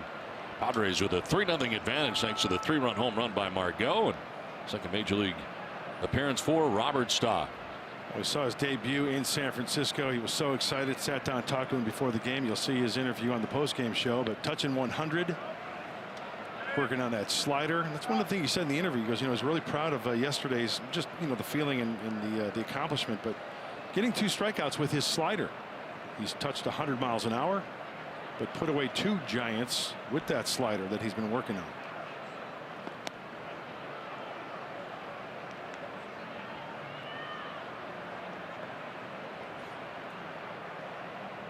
Chirino struck out looking in the second inning, 0 for 1. And Joey Lucchesi gives up only 1 hit in 4 innings, giving up no runs. Walked 2, struck out 4, and ended up a total of 70 pitches. Didn't really have a stressful inning.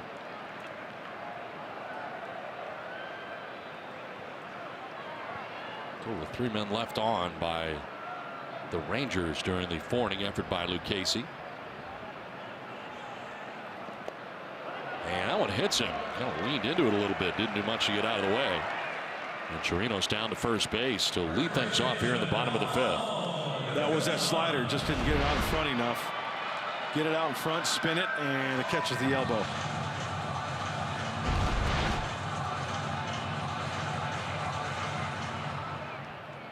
So lead runner on here for the Rangers in the 5th. And brings up Ronald Guzman, who struck out swinging in the 3rd inning, 0 for 1.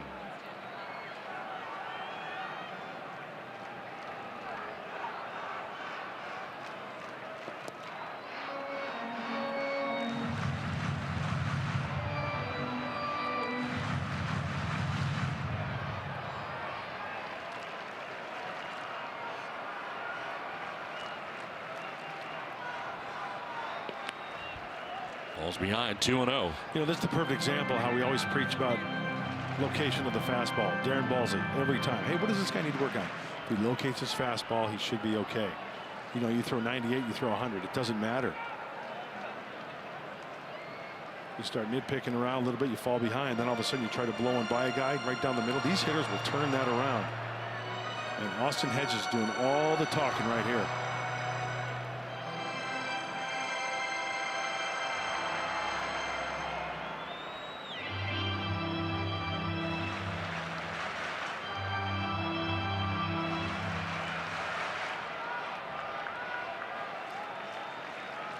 Leadoff runner on for the Rangers here in the 5th inning. 2-0 pitch coming up for Guzman.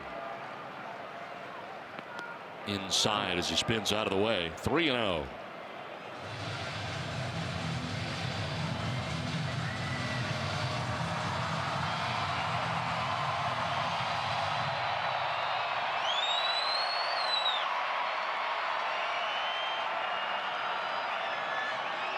Nobody warming in the Padres pen behind Stock here.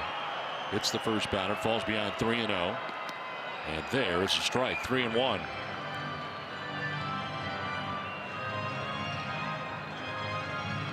He's going to find that these hitters aren't AA, aren't AAA hitters. He had a nice 1.95 ERA in both San Antonio and El Paso. To right field, Renfroe coming in, and it'll fall for a base hit. Up to second base goes Chirino, and it's first and second with nobody out for the Rangers. It's the second Texas hit of the night. After falling behind 3-0, hitters can gauge. They gauge the fastball. They can see it. This one he misses location. That one's in. He fights it off.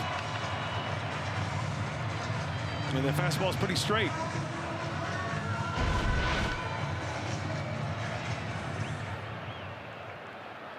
Well, the Rangers have been pretty good with runners in scoring position lately.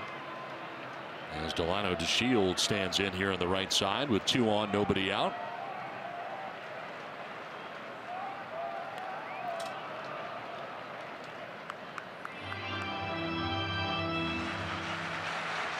Last 8 games at 357 in that category. Just 210 in the previous 25 games. Something you don't see a lot of in the American League ballparks, right? The sacrifice bunt. I mean, you'll see it once in a while. In this situation, with the way this game is going, they want to get 2 runners into scoring position as Craig Stammen starts to heat up for the Friars. Well, he drops it down the third baseline, but foul, and it's 0-2.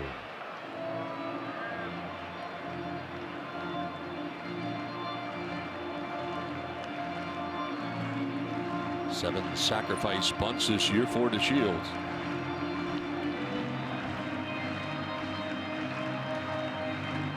Does bat out of the 9 spot on this Rangers order. You got the top of the order coming up in Chu and Andrus.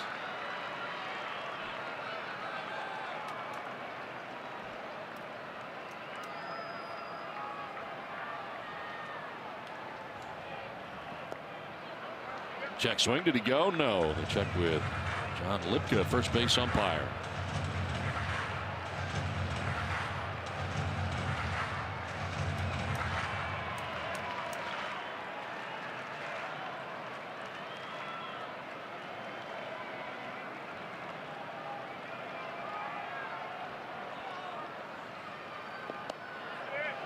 Strike 3 called. Shields knew it. Takes with him the first K for Stock. 1 down. It's that slider that Robert was talking about, trying to refine. One of the things that he was told to go down to the minor leagues and work on. A great break, great location. Boy, his body, his momentum was going straight to that outside corner. Got that release point exactly where he needed it to be. 2 on, 1 away. Top of the order, Shin-Soo Choo. 1 for 2 in the game. Grounded out to second base in the first. Single to left in the third.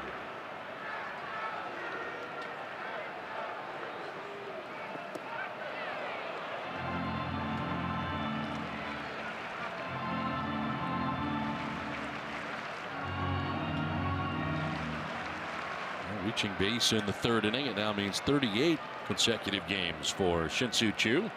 Reaching base safely.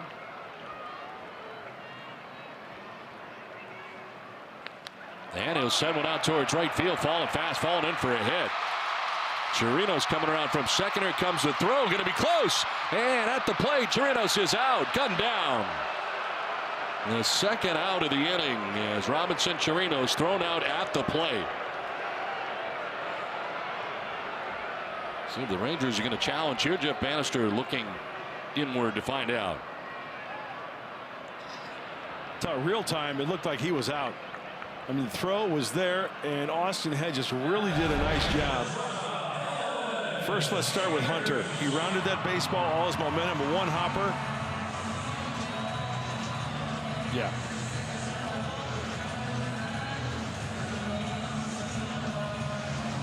Does he get him on the chest? Yeah, right on the belt buckle. So first and third now with 2 down after the base hit by Choo. Elvis Sanders the batter. Padres still on top 3-0. And that's strike 1. Andrus 0 for 2 has struck out swinging and lined out to right.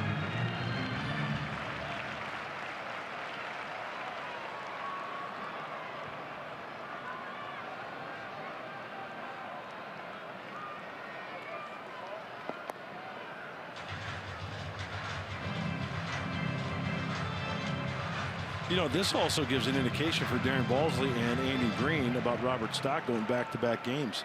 I don't think he's touched 100 this game, but he's touched 98.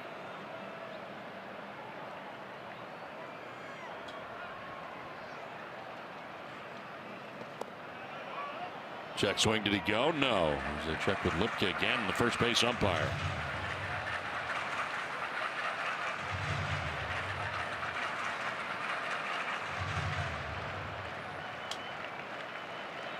Two down, runners at first and third for the Rangers here in the 5th inning. Andrus with a swing and a miss, 2-2.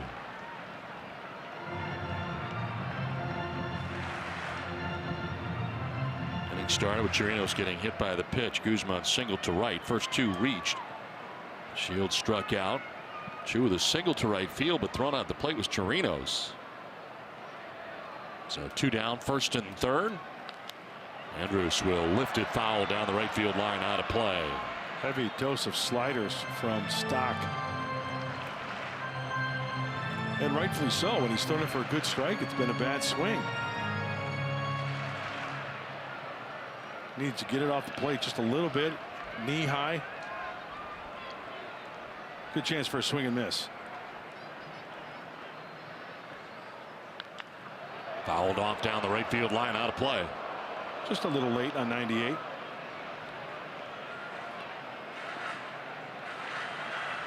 Deuces are wild on the scoreboard and right. 2 balls, 2 strikes, 2 down in the inning.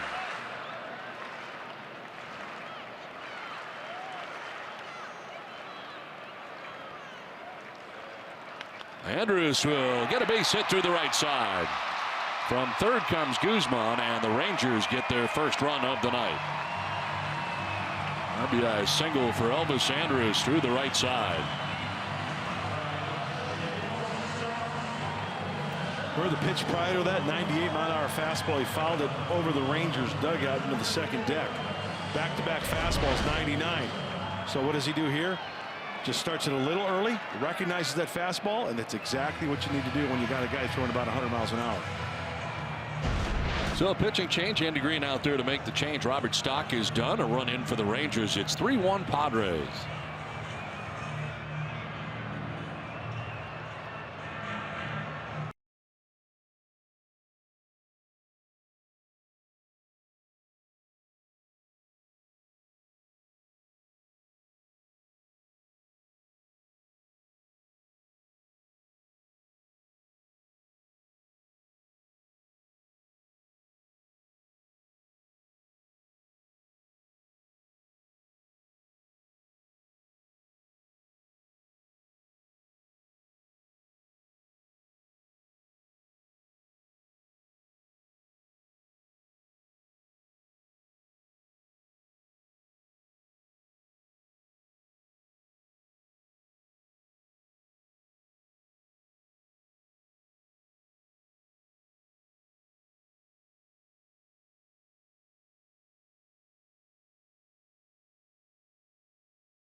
It's time now for the San Diego fans of the game.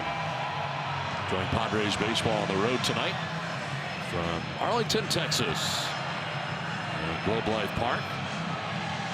3-1 the score.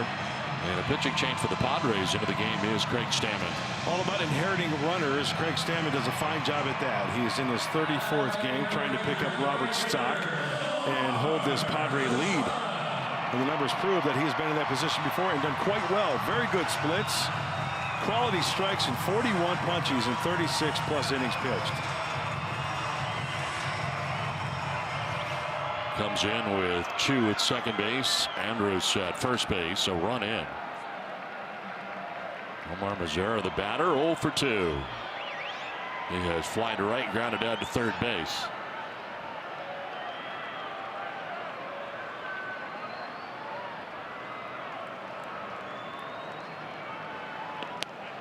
There's strike one from Stammen.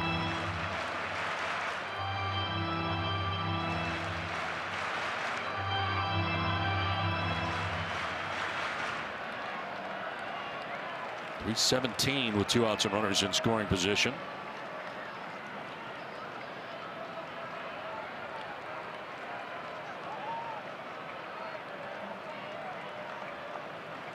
Wild swing there, and it's 0-2. They're just able to keep it in front of him. No advance for the base runners. That's a great block. Anticipating the breaking ball in the dirt.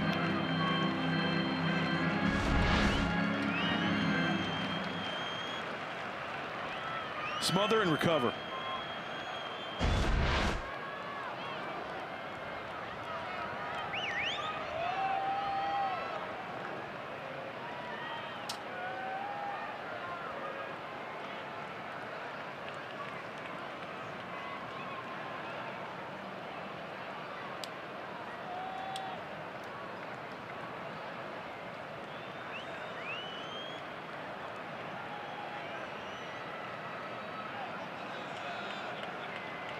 Stock responsible for the 2 men on. It was charged with a run in 2/3 of an inning.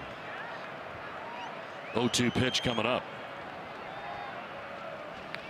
And it's to center field, sending Margot back to the warning track to make the catch in front of the wall. And Mazzara gives it a ride to deep center field, but he is out number 3. Rangers get a run back. It's 3-1 Padres.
And it'll be Perella, Ellis, and Galvis for the Padres here in the 6th. Back out on the mound is Cole Hamels. 87 pitches deep into his outing. And a first pitch strike in there to Perella. Perella 0 for 2. He's grounded down to second base in the 2nd and mounts into a 5-3 double play in the 4th inning.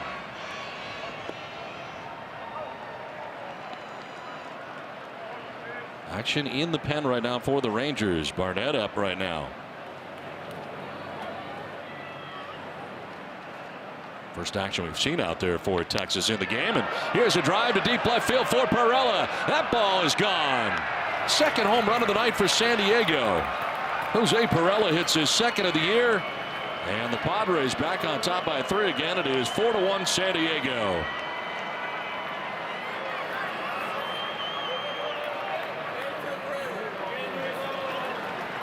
Victim of the long ball tonight out of the hand of Cole Hamels. Manuel Margot with the 3-run shot. He wants this one down around the shins. Well, that's right down the middle. Right down the middle. Out in front a little bit, but right on the sweet spot.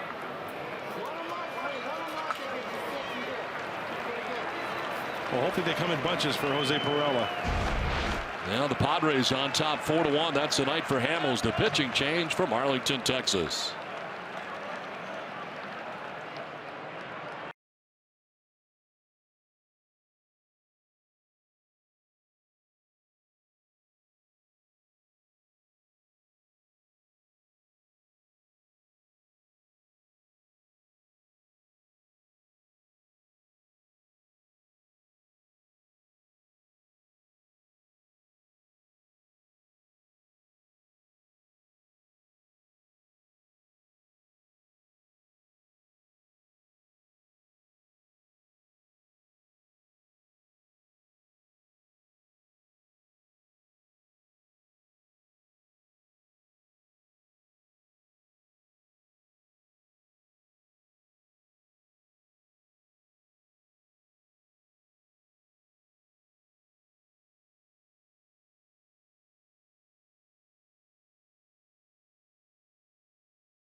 of the night for San Diego. Manuel Margot had a 3-run shot. Now Perella's solo shot chases Cole Hamels from the game. Time now for our Valley View Casino trivia question. Who was the first Padres designated hitter to record a home run in interleague play? Tweet us your answers by the end of the inning using hashtag Valley View Trivia. Tony Barnett, the new pitcher for the Texas Rangers, as A.J. Ellis stands in and takes strike one from Barnett. Ellis, the DH, has walked and grounded out to short in his first ever game as a designated hitter. On the ground, a deep short. Andrews will round behind it, and the throw to first in time to get Ellis one down.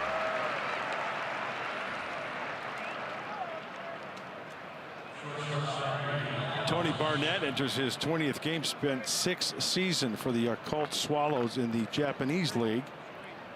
Pretty good numbers, pretty good splits. He's around the plate, that's for sure. Only 5 walks and 23 1/3 innings pitched. Always working out of the stretch. He's got that little hesitation move as well out of the stretch with the leg kick. In on the grass at third is Profar, and Freddie Galvis will take strike one. Cole Hamels charged with 4 runs in 5+ innings. You have 9 hits, walked 1, struck out 5. Very good numbers against the Padres coming in. Last time he gave up 4 more runs against the Padres was June 26th of 2013. So about 5 years ago to the day short of. It allows 4 in 5+, 2 home runs, Margot and Perella. 0-2 to Galvis.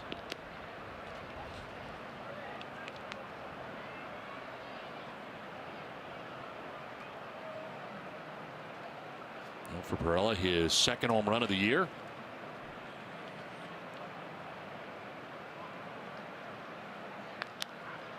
In the air to shallow right. Second baseman Odor out in short right field for the 2nd out here of the 6th inning.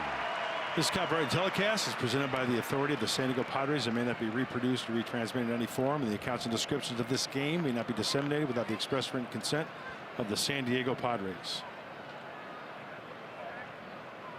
2 outs here in the 6th inning, and it brings up Austin Hedges. Struck out swinging in the 2nd, and an infield hit to 3rd in the 5th. 1 for 2.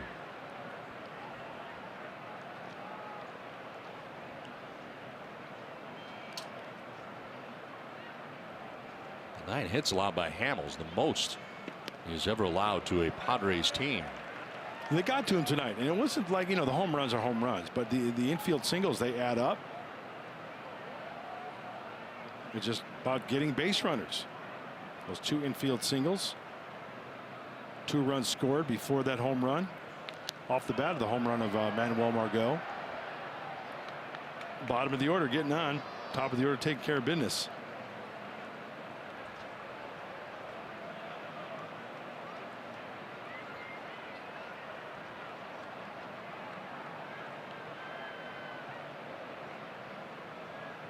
Now Barnett has gotten out both Padres that he's faced. Dealing here with Hedges with 2 down in the 6th inning. All 2 strikes now to Hedges.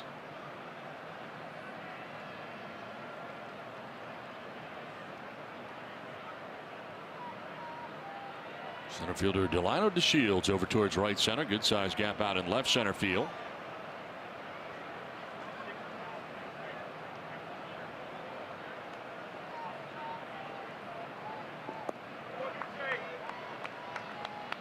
For ball 2, 2-2. George Spangenberg waiting on deck. There are 2 outs here, though, in the 6th inning. Barnett's a pretty good story. Mentioned going to Japan, almost like Michaelis, coming back and reinventing himself. Yeah, good year with Texas last year and the year before. Hedges strikes out to end the inning, but the Padres get a run on the home run by Jose Perella to begin the inning. His 2nd home run of the year puts San Diego on top 4-1.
top 4-1. Adrian Beltre to lead it off. Craig Stammen back out there again.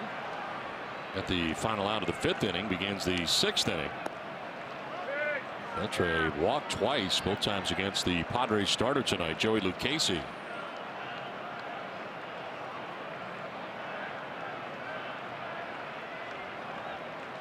So Stammen has worked just a third of an inning so far. There's a strike, 1-1. Very important inning right here for the Padres, leading 4-1. When they lead after 6, 25-3. It's a testament to the bullpen holding leads.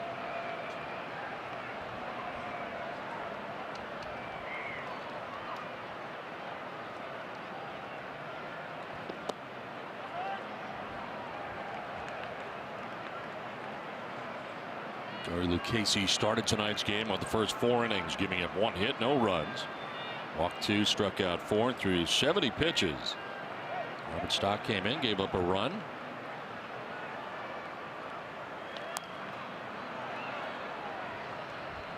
Only that one off painfully off himself as Beltre, even the count at 2-2.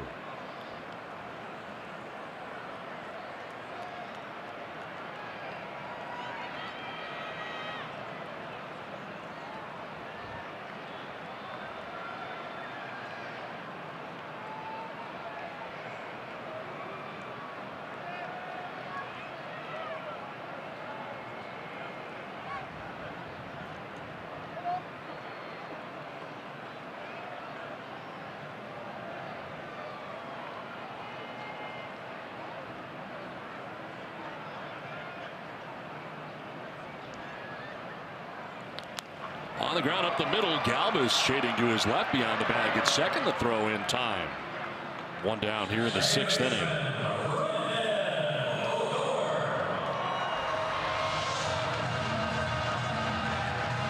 Time now for the answer to our Valley View Casino trivia question. Who was the first Padres designated hitter to record a home run in interleague play? Ricky Henderson, June 12, 1997. Did it against the Angels.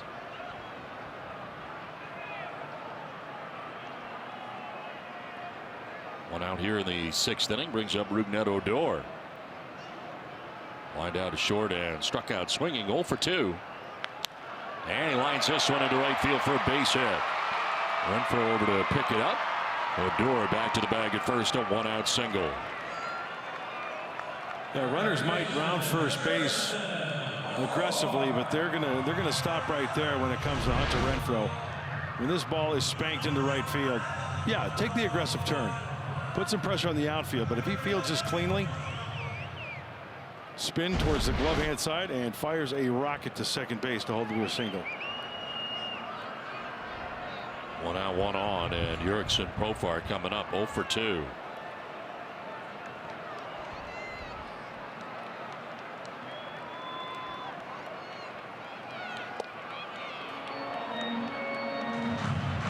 Profar flying out to center field in the 2nd, grounded out to first base in the 4th.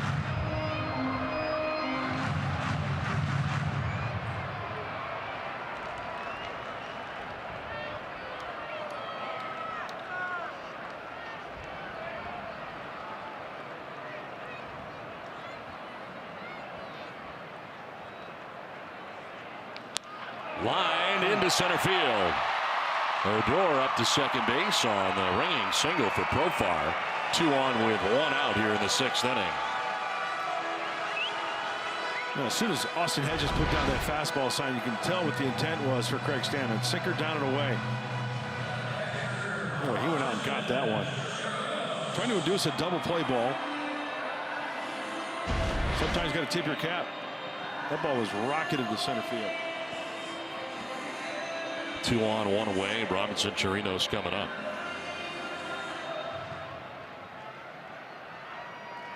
Struck out looking in the 2nd, hit by a pitch in the 5th inning. The batting average under 200, coming in at 196 for the Rangers catcher.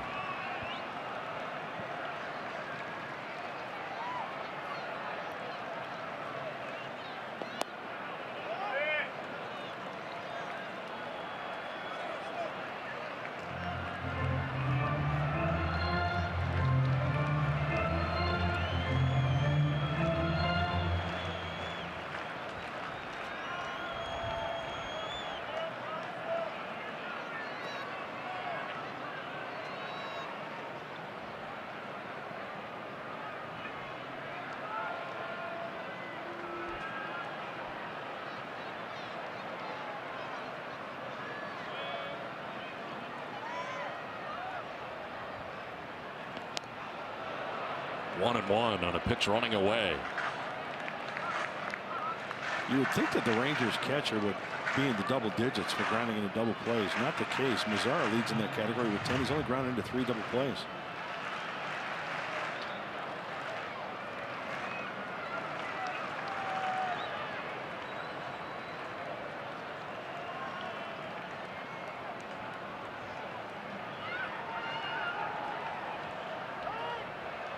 Time called late. Stammen had to stop his delivery. And there's a strikeout as well in that bat. 84. Second place on this Rangers team. We talked about Joey Gallo earlier with 111.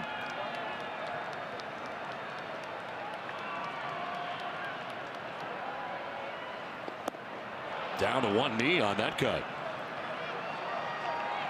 So a ball and 2 strikes now to Chirinos. That's a home run cut on a 2-seamer down by the shoe tops.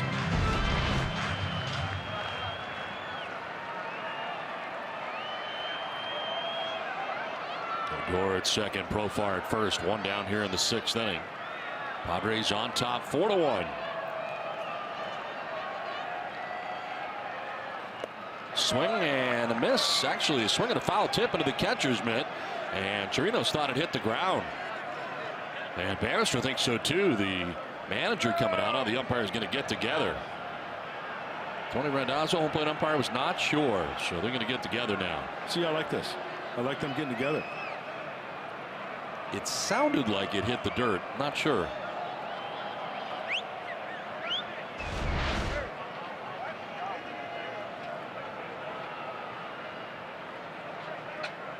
Nope. No. Clean catch. Made the right call. Yeah.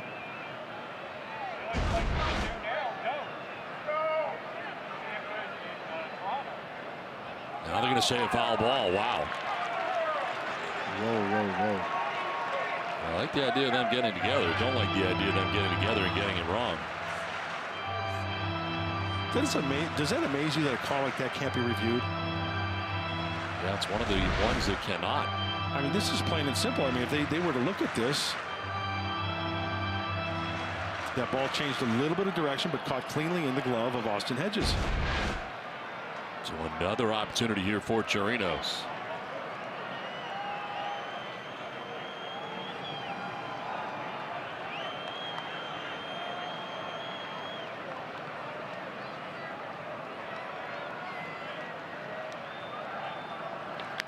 Line to left and looks good with that opportunity. Here comes 1 run. Throw goes to second base, and it's now 4-2 as the Rangers get 1 back. So instead of being strike 3 for Chirinos, he drives in a run.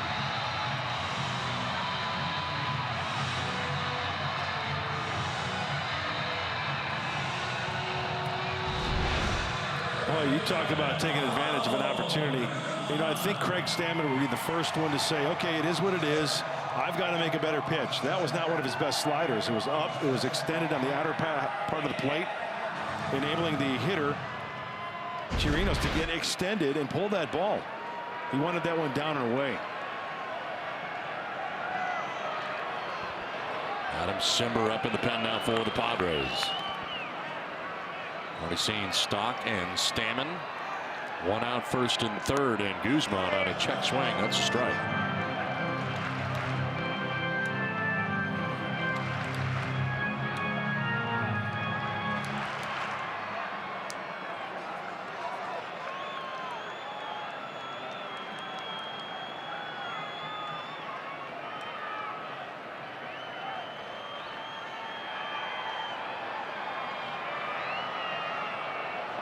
Wild swing, and it's 0-2.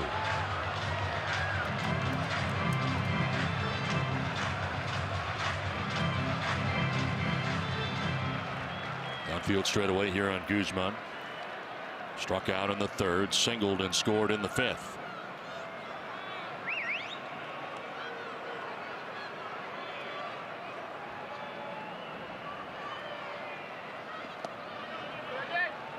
Blocked there by Hedges. No advance for the runners.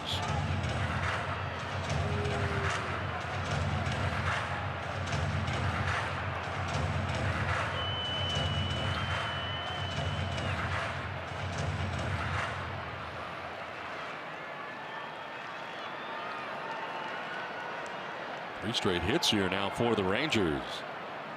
All singles, a run in for Texas, making noise here in the 6th inning. Tying runs on base for the Rangers right now, potentially. And that's high for ball 2, 2-2. Looks like he's not going to give him a fastball for a strike. Have you done some off-speed stuff to get to this point? That was a fastball up at 91.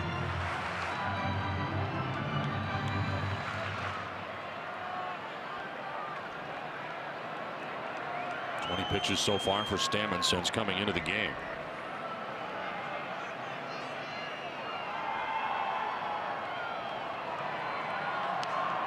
Fouls it off, still 2-2. Well, that's the pitch. That's the pitch that'll induce the grounder to get 2. He was out in front of that one. It's kind of an upper body swing, kind of all arms. 2-seamer. So it almost looked like he was trying to hook that ball.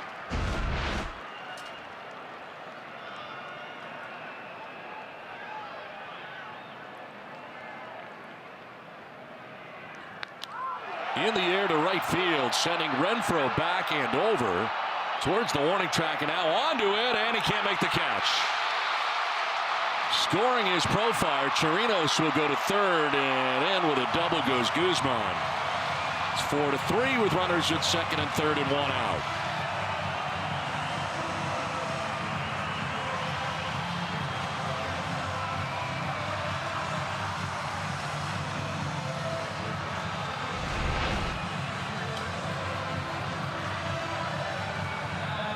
Oh my, that's got to be caught. That's a ball that definitely has to be caught.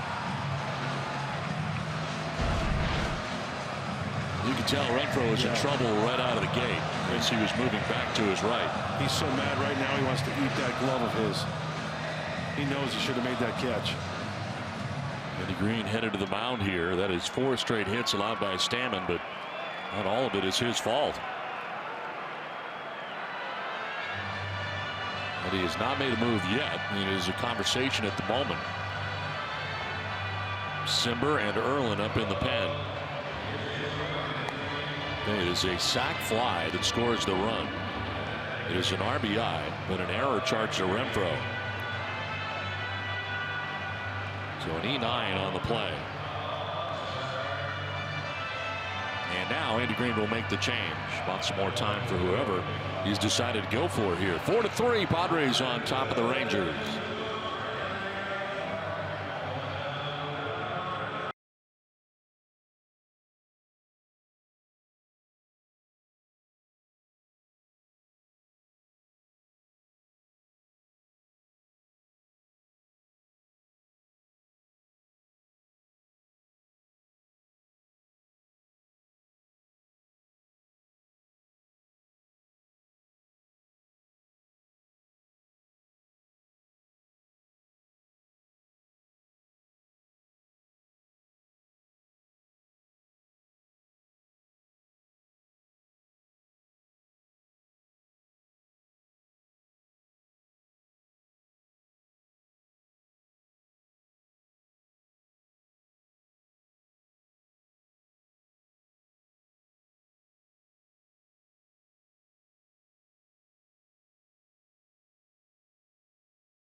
With hashtag Hats Off for Heroes. For each post, T-Mobile will donate $1 to support veterans. The 2 runs here so far for the Rangers in the 6th inning. It's now 4-3, Padres on top with 1 out in the 6th, and Adam Simber, the new pitcher. Tell you what, this is a big-time crunch time for Adam Simber. Why? Well, a couple reasons. The Rangers are fighting back. There is no double play in order. There are 2 runners that he inherits and only 1 out. 33rd game for Adam. Infield in all the way around for the Padres here. Delano DeShields, number 9 man coming up for the Rangers. Tying run 90 feet away. You know, Adam likes to pitch upstairs, right? This is a case where 2 seamers down to try to utilize that infield end with a 1-hopper right at one of your infielders. 2 strikes, maybe go up and out of the zone. Shields carves it foul off to the right out of play. Because something up, he can elevate to the outfield for the sac fly.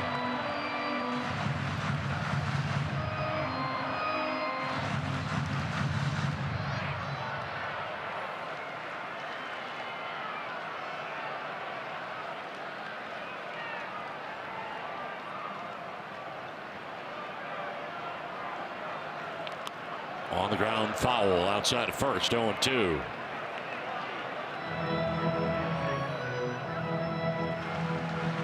And Wilmar goes center fielder over towards right center field.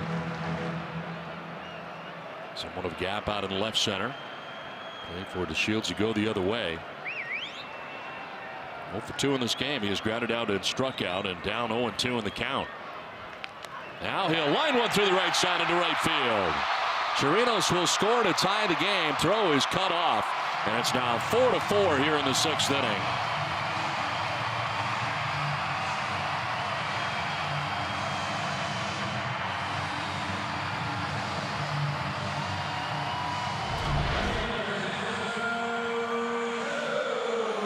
We've seen a couple of hits tonight from the Rangers going the other way like that. When Robert Stock was out there, 99 miles an hour taken the other way. That's good hitting right there by DeShields to tie this one up. First and third, 3 runs in. Game tied 4-4. Go ahead run now 90 feet away, and Guzman, who's at third base. Shin-Soo Choo is 2 for 3 from the top spot. Throw over. And back to the bag safely is DeShields.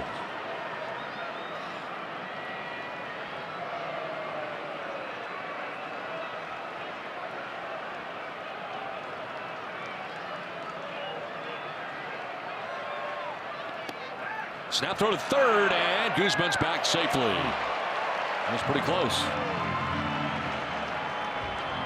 And hurt is Guzman on the dive back. I'm not sure if he dove back into the leg. But Chris should be in the waiver. What happened down there? That was a setup play too, because as soon as that ball was caught at the plate, Hedges was out of the crouch and throwing. Here it is. There he is, being the wave down to the bag. Oh, he got a right in the head. Yeah. Knee to the head.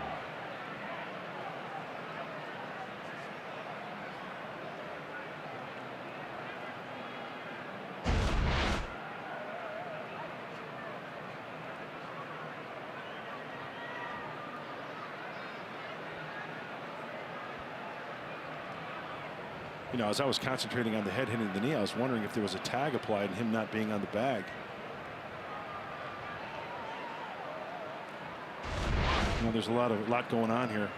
Game of twister going on. Yeah, he's clearly on the bag.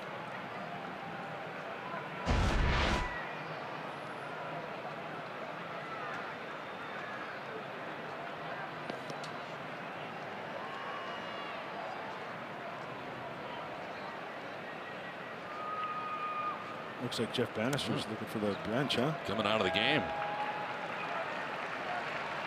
So Guzman will leave this game.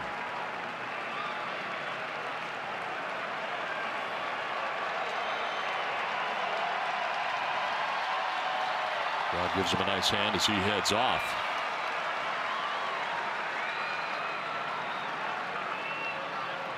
Joey Gallo is going to run for him at third base.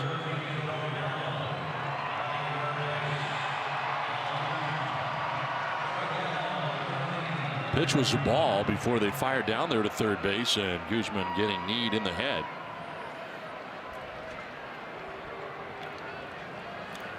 Into the clubhouse for further evaluation, I'm sure.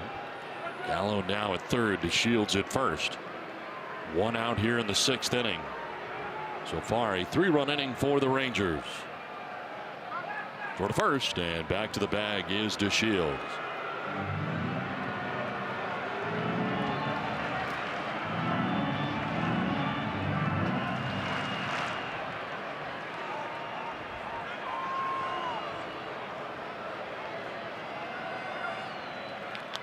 On the ground, softly hit right side. Coming in is Spangenberg. Can't make the play.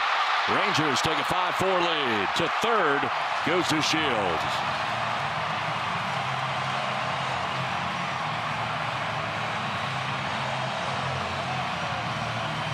That's a base hit for Chu, his 3rd hit of the night. Picks up an RBI.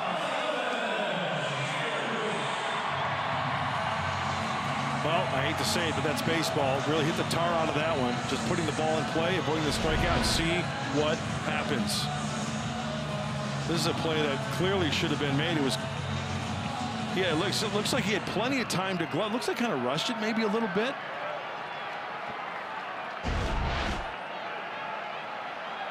Clearly a play that should have been made at first base, and the Rangers carrying on here. Still only 1 out.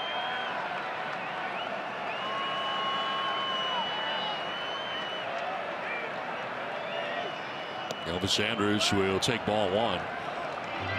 That run is charged to Craig Stammen. He'll be charged with all 4 runs that score in this inning. In 2/3 of an inning.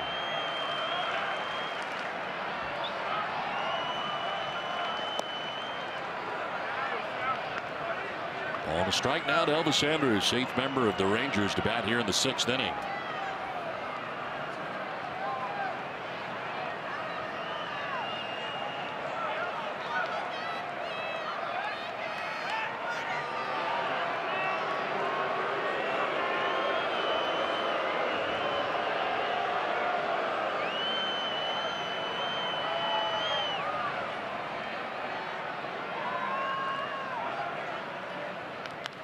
In the air to right field. Renfroe on the move. It is going to be caught by Renfroe on the run. Tagging and scoring is DeShields. Throw will go to second, and it's cut off, and it's 6-4 Rangers. Sac fly for Andrus.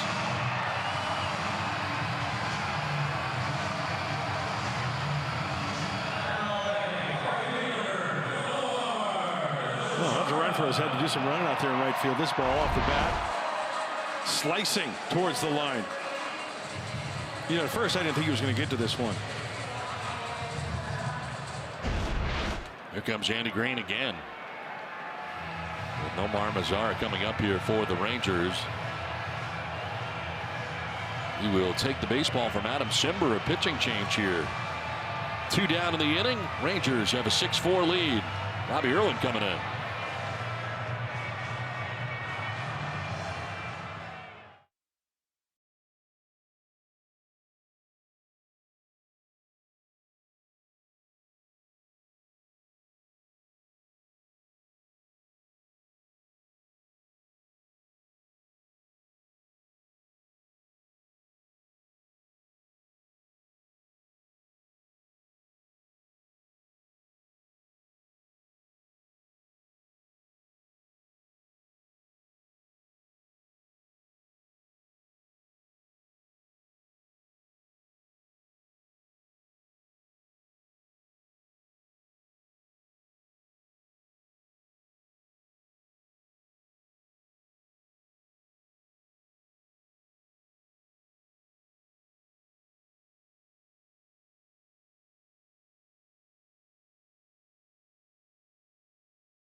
for Padres pitching and for the Padres in general. 5 runs scored in the inning for the Rangers, and a new pitcher, Bobby Erlin. 3.07 ERA in 6 all-time interleague games. That's 4 starts for the left-hander Robbie Erlin, the swing guy. Now you see the walks and the strikeouts. That's nice. He's got to stay out of the heart of the zone as well against these Ranger hitters. It seemed like there's been 1 out. Now there's 2 outs, but it was 1 out for a long time in this Ranger inning. Czar becomes a 9th member of the Rangers to bat here in the 6th inning. 5 of them have scored to this point. Czar 0 for 3 in the game as he bats with Chu at second base.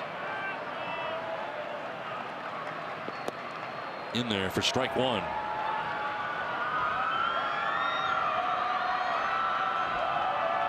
Czar's fly to right, grounded out to third, and flied out to deep center field. Last time up, taking Margot all the way back to the wall in straightaway center.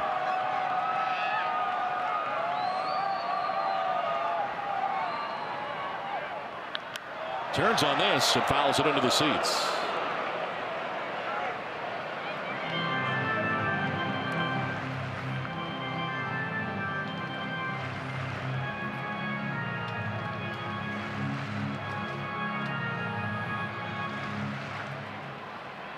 Originally drafted by the Texas Rangers in 2009. Went from the Rangers to the Padres trade deadline of 2011.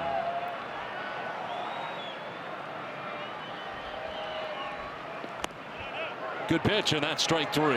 Erlin makes quick work of Mazar, ends the inning, but the Rangers take a 6-4 lead to the 7th. Ladies and gentlemen, we have 1 inning left.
About a 3-run home run from Manuel Margot in the top of the 5th inning, put the Padres on top 3-0. They would make it 4-1 on a solo home run by Jose Perella to left field.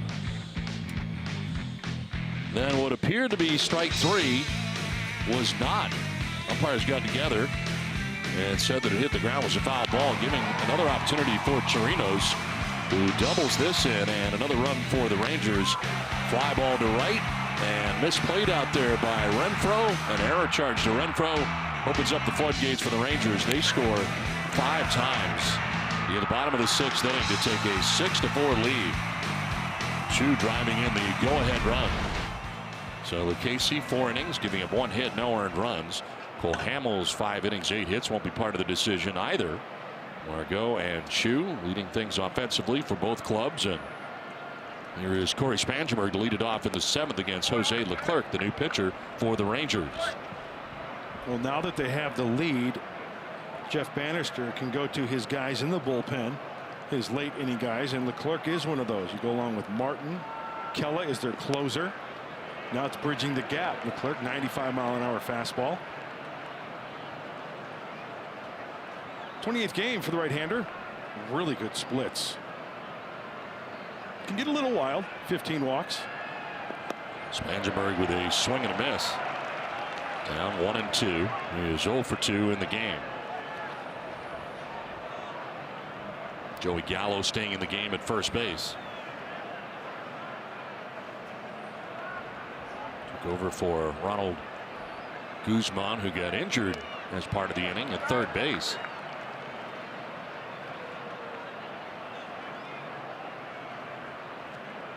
Spangenberg to be followed by Margot, and Myers scheduled to bat here in the Padres' 7th inning.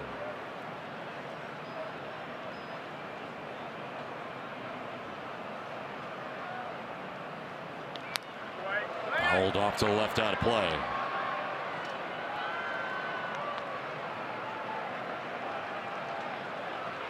Outfield play for Spangenberg to go the other way. Delano DeShields, the center fielder, into left center.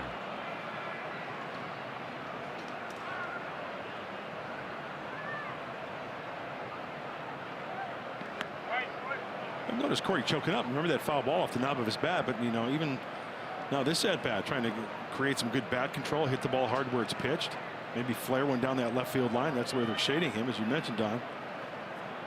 A lot of space in between the bag and Profar at third. Swing and a miss, and he strikes out for the first out of the 7th inning.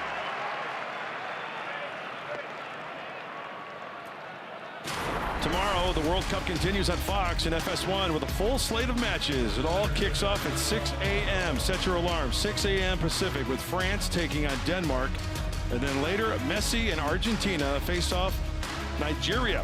The World Cup on Fox and FS1, or stream it all live on the Fox Sports app. One down in the 7th, and it brings up Manuel Margot. Hit that 3-run home run back in the 5th inning. Prior to that, had grounded out and flied out, so 1 for 3 game for Margot.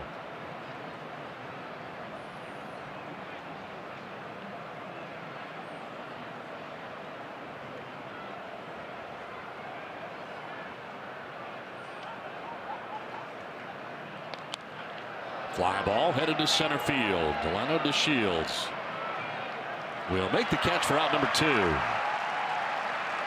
So 2 up, 2 down here in the top of the 7th inning. Brings up Will Myers, who tonight got a start at first base, with Eric Hosmer getting the night off tonight, game 1 of the series, and the return to first base for Myers, at least for a night anyway.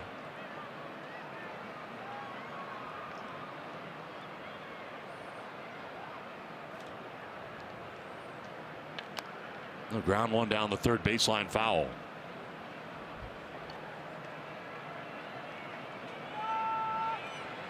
Myers struck out in the first, grounded out in the third, struck out again in the 5th inning.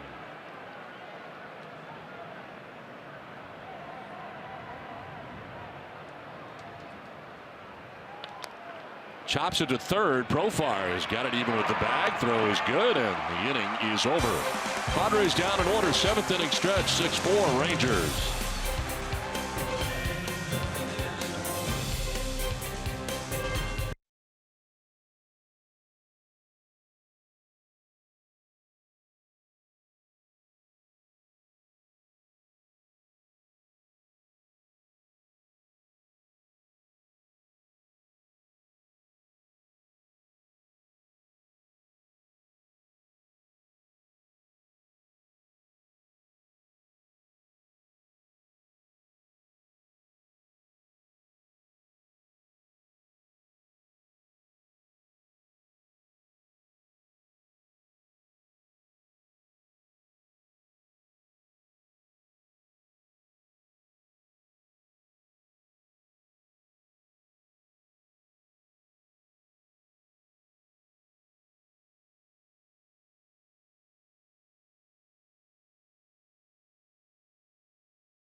Sirloin, chuck, and brisket.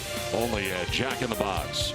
By Kona Brewing Company. Enjoy a Big Wave Golden Ale or Longboard Lager today.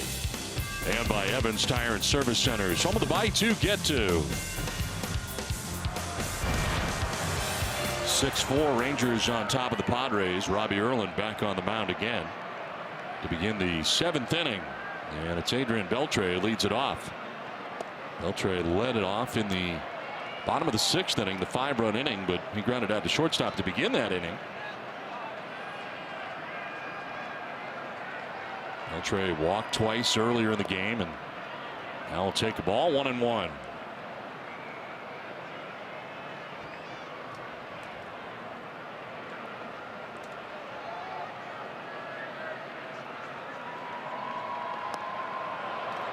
Wild swing and a miss for Beltre. You can go soft on this guy. That's evident. Down and in. You can even bounce one on the plate.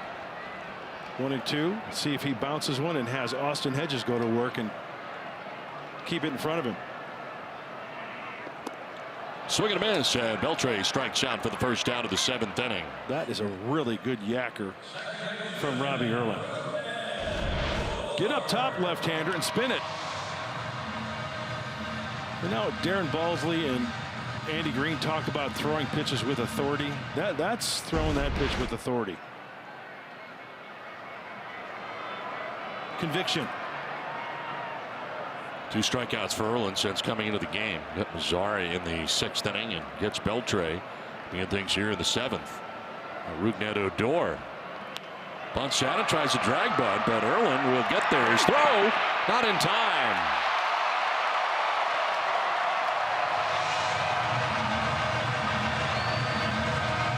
Bunt single with 1 out for Odor.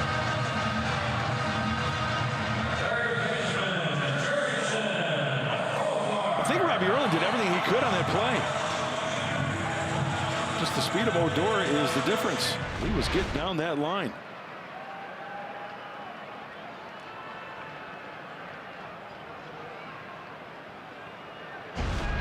So 1 out, 1 on. Jurickson Profar the batter. Mentioned that Guzman left the game. He's currently undergoing Major League Baseball concussion protocol. So they're testing him right now. Do you know what that entails? I really don't. But I do know it's extensive now, which is a good thing. Yeah. 1-0 pitch in there for a strike, and it's 1-1. Action in the pen now for the Rangers. As Martin, the right-hander, is up. Chris Martin was just activated on Friday from the 10-day DL with a right calf strain problem.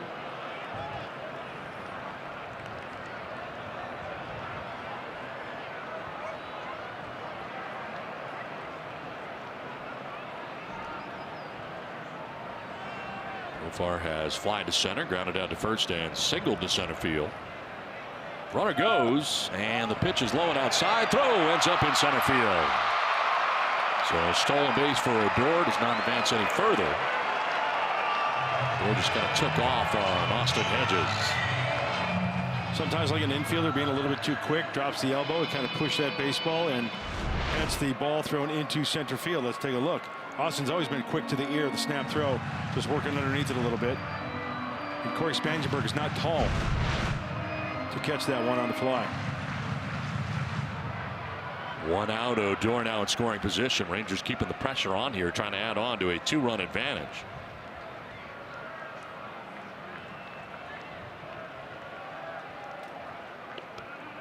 And that is called a strike. As Profar thought he had ball 4, was headed to first. It's bad news from Tony Randazzo, the home plate umpire.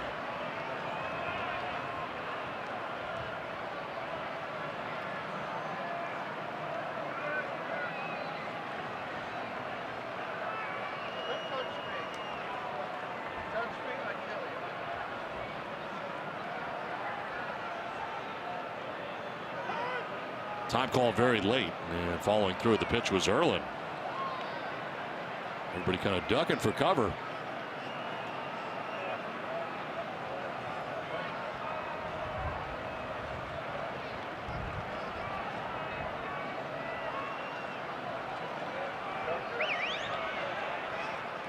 leadoff pitch. And that's ball 4. Down to first base goes Profar. First walker out by Erlin.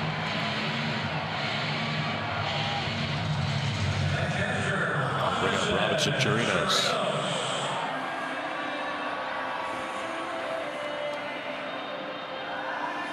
Chirinos struck out looking in the 2nd. Hit by a pitch in the 5th. And then ended up with an RBI single in the 6th inning. 9 home runs on the year for Chirinos. There's a ground ball in the infield, out of the reach of these infielders. You've got to dive, get dirty, prevent that run from scoring. At least try to get an out at one of the bases.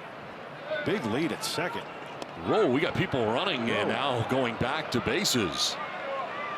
Well, Odor started and stopped at 2nd base, which caused Profar to start and stop at first base. And Profar had to dive back to the bag at first. He thought Odor was going because he deked him. Check out this. Yeah, and by the time Robbie Erlin committed, you know, you're set to throw to the plate. You got it in your mind. You're right. He had a huge jump.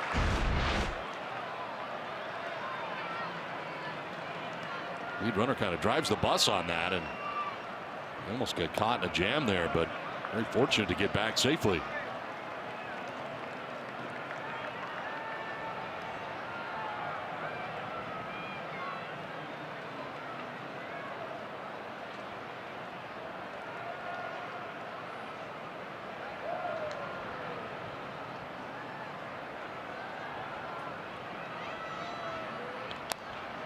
Fouled off, 1-2 over by the Padres dugout. Erlin coming in, able to get Mazzara to end the 6th inning by striking out. Got Beltre to strike out to begin the 7th. One single by Odor, the walk by Profar, 2 on, 1 away, and is ahead of Chirinos here, 1-2.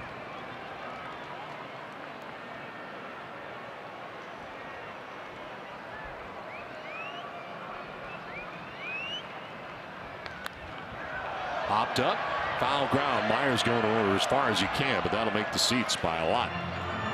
Yeah, I was just thinking, you know, I think we've seen a lot of infield choppers and like grounders. Both these teams strike out a lot, right? What's that mean? That means they swing from their backside a lot, right? They want to off-speed stuff from pitchers. I mean, I think that's the equation. Big swing, big hack, launch angle, soft, barrel rolls, grounder. That could be one of the reasons. So heads up infielders. 1-2 pitch coming up here. And this is driven to left down the line towards the corner, and it's going to be off the wall. Odor coming around to score. They're waving Profar. Now they stop him. 1 run is in, 2nd and 3rd. It's an RBI double for Chirinos, and it's a 7-4 Rangers lead. That ball almost got out of here to left.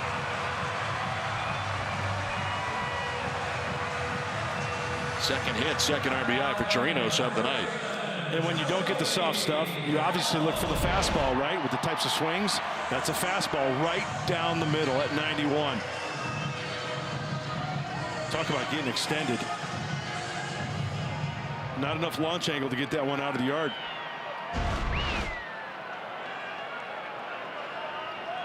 Second and 3rd infield in.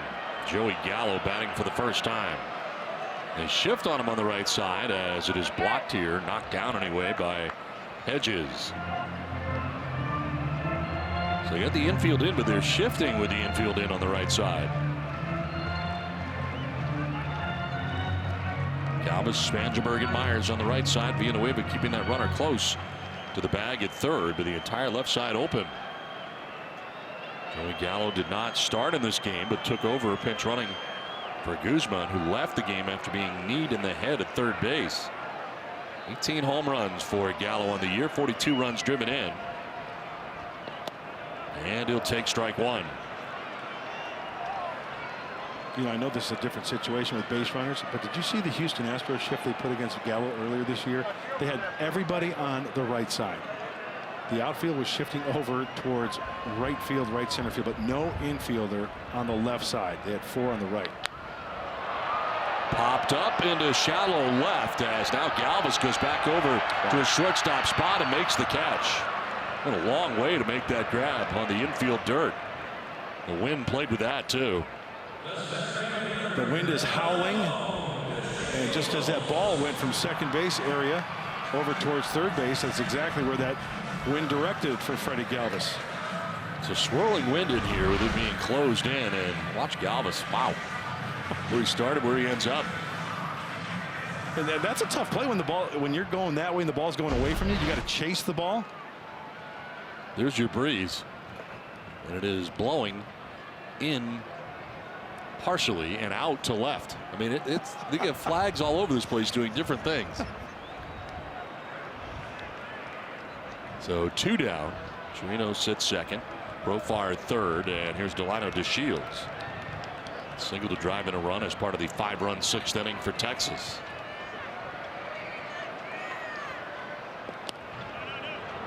I'm not kidding. You look up to the flags and right, they're blowing out. You look to left, they're blowing to left. I mean, which is it? You got wind blowing all over this park. I know it's blowing everything in our booth all over the place. And so it's blowing in too somehow. Yeah.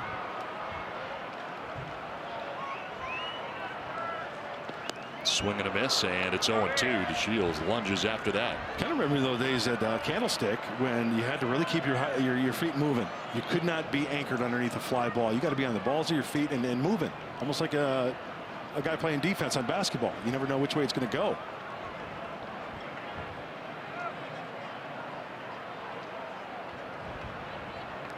Fouled off to the right out of play. A lot of times you see outfielders grab a clump of grass and kind of throw it up in the air to see which way it goes. You do that here and it's like a tornado effect where it just swirls. It's no good. Tells you nothing. Paper or plastic? It's like plastic in this case. Yeah. 0-2 pitch coming up here to DeShields. Up and away, 1-2. Where was it we were talking about dark outfields too? Because it looks like the corners here are kind of dark. Turner Field in Atlanta. That's right. Yeah, you're right. I do see the shadows in right field and in left. Yeah, right there. Yeah. Big shadow out there by Perella to his right. In the corners here.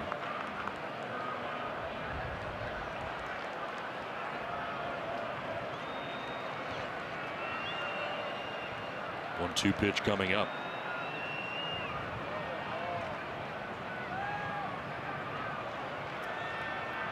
And DeShields chops it left side. The shortstop Galvis will go to first in time to make the play that retires DeShields and the side. Rangers had a run, take a 7-4 lead to the 8th.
All right, Mike, thanks very much as we play along here to the 8th inning. And the new pitcher, 6'8", right-hander, Chris Martin into the game. Yeah, long stride, knees and elbows coming right at you. His 25th game for the right-hander. Four-seam fastball, mid-90s. Pretty much a slider, and he'll throw a cutter as well. Once in a while, sneak in a sinker and a changeup, but there you see the splits. Pretty good splits for lefties. When I look at a split like that, it's not the case every time, but a pitcher may be thrown to one lane consistently, like lefties 333, right? So he's away, away, away. Let's see if he pitches in a lot, or has trouble going down and away to right-handed hitters. Renfroe takes strike one to begin things here in the 8th inning. 3-hit night tonight for Renfroe. A double in the first. Infield hit to third in the fourth. Single to center in the fifth. His first stolen base of the year tonight in the 5th inning. And he's charged with an error in right field. It's been an eventful night for Hunter Renfroe.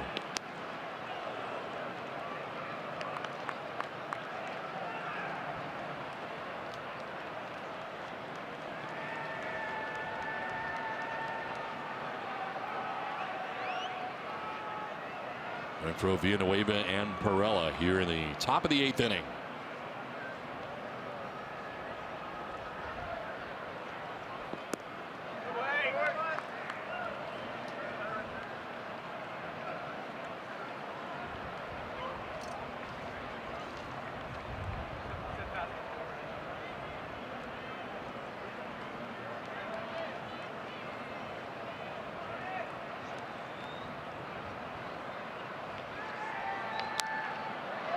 In the air to shallow right. Out goes Odor. Zara coming in from right, but it's Odor, second baseman, who makes the catch on the short lawn and right. One down in the 8th.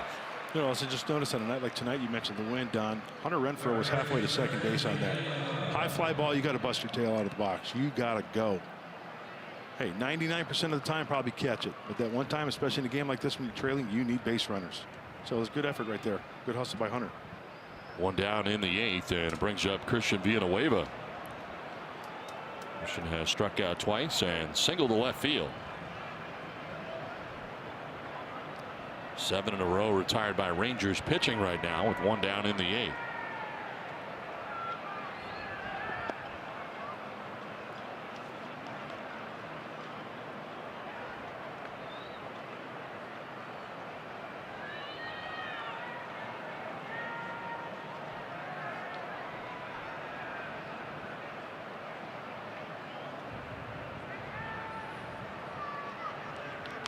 Foul back to the screen, 1-1. Fastball that was up. You know, there's such thing as a hanging fastball. Believe me, been there, done that. We always hear about the hanging breaking ball. Well, you can hang a fastball too. And they can turn it around. He missed that one there. Change up.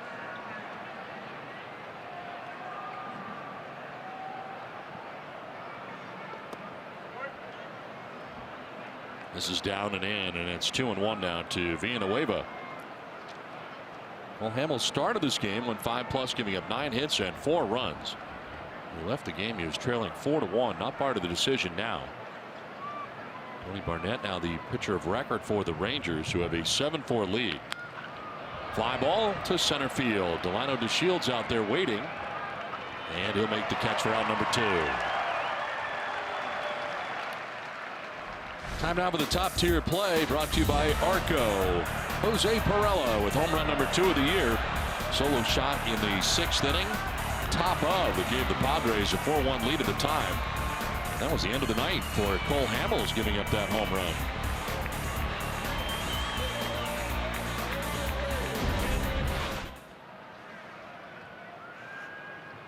Now Perella bats with 2 outs, bases empty in the 8th.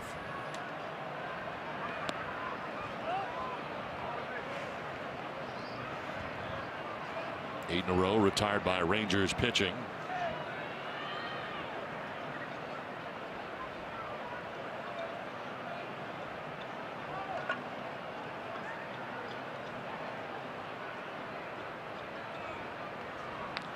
On the ground up the middle, ranging is Odor to the backhand. Defensively, he was in a perfect spot. It's a 1-2-3 8th inning. It's a 7-4 Rangers lead.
Worked to the last out of the 6th, the 7th, and starts the 8th. The top of the Rangers order coming up. Shin-Soo Choo to lead it off. 2 for 4 in the ball game. 3 hits and an RBI.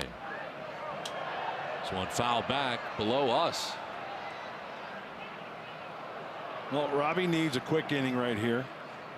3-run deficit, and then hopefully the Padres getting the bat in their half. Swing the hot shillelaghs. The weather's hot. Hopefully those bats can heat up. It's going to be tough, though. We got a closer who's been throwing the ball really well.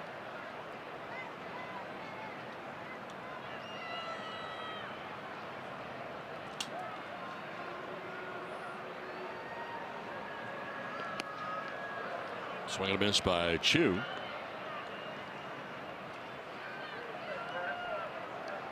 What he does best, that's getting on base. 3 times in this game with the 3 hits.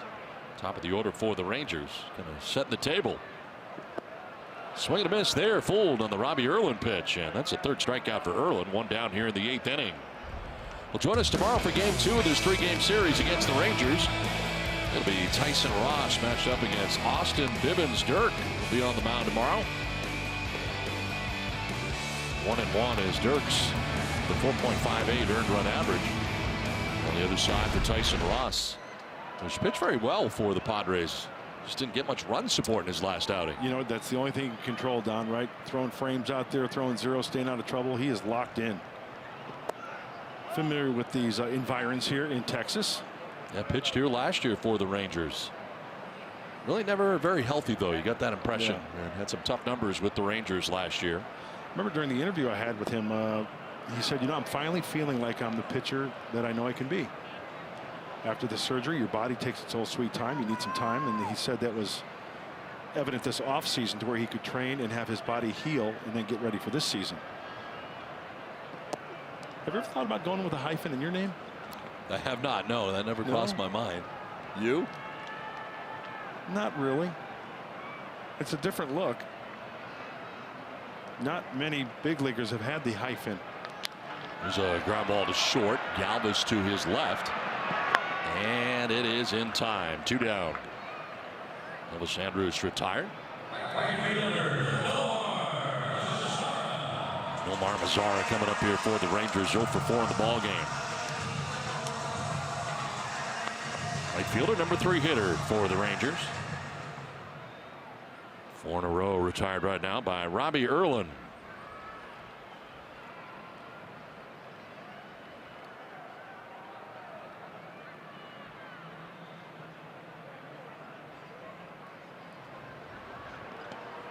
This will bounce in off the shoulder, it looked like, of Hedges, and over by the Rangers dugout.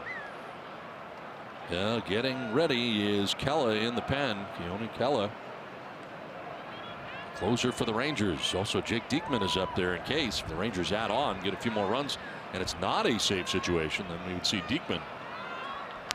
Ground ball left side, being a wave.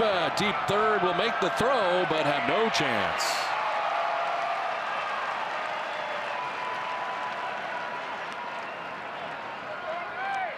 They should throw to first base. He'll be out because he turned in at first base. And time is now called for some reason by the first base umpire. I'm not sure what happened there. He should be out. Mazzara went towards second base, but apparently he injured himself. But even though his turn was towards second base when he got bagged by the bag at first. So Andy Green wanted that tag at first base, which would have made him out. The umpire called time. After he hits the bag at first, that's when he starts running in. He also injured himself at that point, but then he turns in.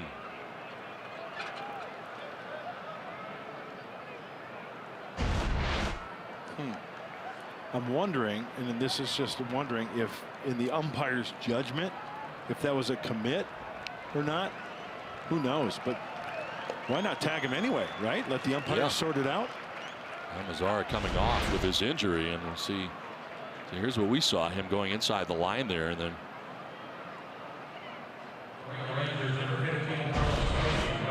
injuring himself on the play, leaves the game. So another pinch runner here for the Rangers. They have lost 2 players in this game to injury.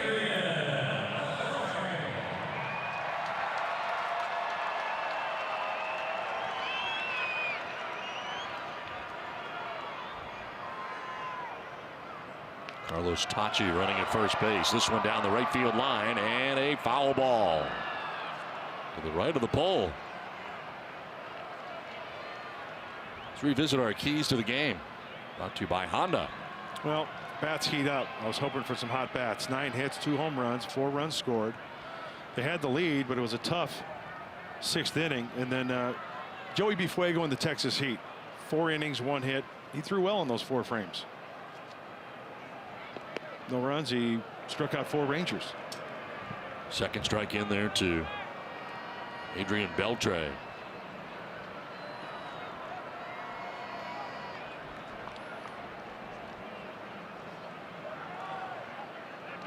Another throw over, and back is Tochi again, who is pinch running at first base.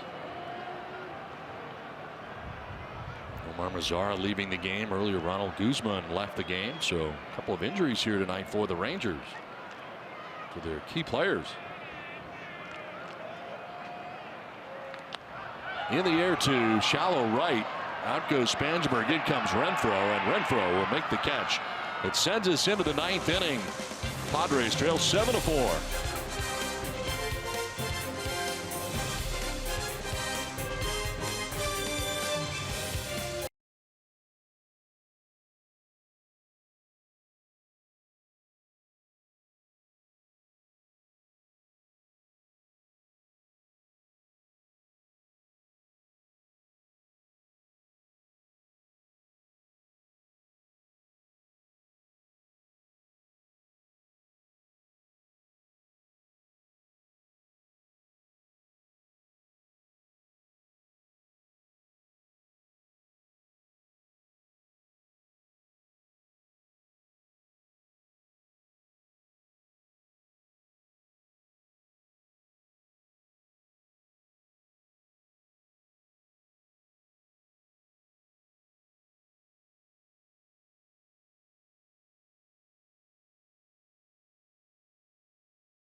What that means is I was raised in Tucson from 2 years old until I was 21.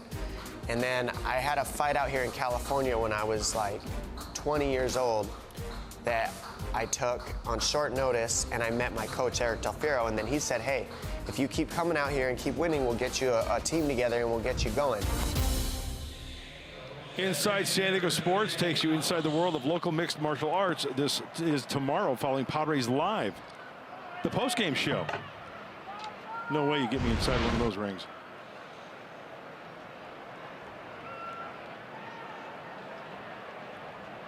Well, Kella coming into the game here for the Rangers. The closer with a 3-run lead for the 9th inning. Pretty live fastball. 18 of 18 in these save opportunities. About 96, 97. He also throws a curveball and mixes in a changeup once in a while. A.J. Ellis has walked and grounded out twice as he takes the strike, and it's 1-1. The fastball at 96. And he's over the top, and he gets that good downward plane. A.J. Ellis, the DH tonight for the Padres, playing in American League ballpark.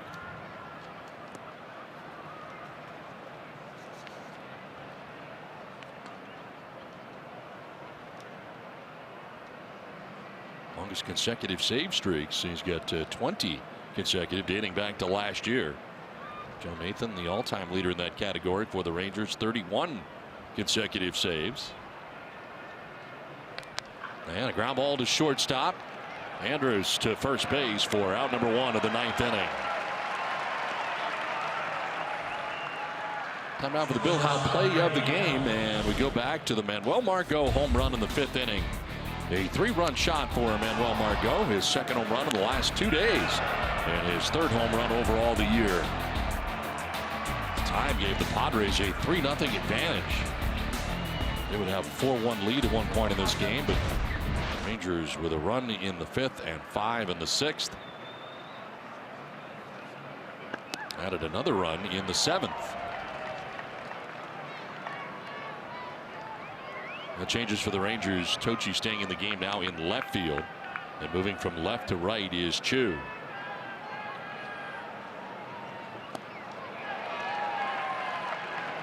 And Galvis down 0-2. Travis Jankowski has come out on deck here for the Padres. He would pinch hit for Austin Hedges. A sore quad yesterday kept him out of the game. Swing and a miss, and Galvis strikes out. 2 down in the 9th inning. 11 in a row retired by Rangers pitching. 2 down. Well, we know about the fastball. There's the curveball way out in front of it. Even though that's a hanger, Freddie Galvis way out in front. Open up that front side big time. 2 down in the 9th inning. Jankowski pinch hitting here for Austin Hedges. Austin had been 1 for 3 tonight. There is strike 1 at 97.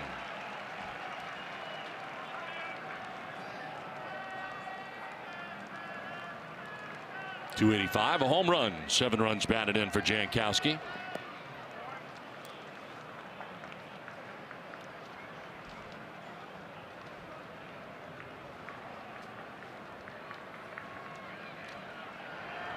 Him on the grass at third is Profar in case Jankowski tries to bunt his way on.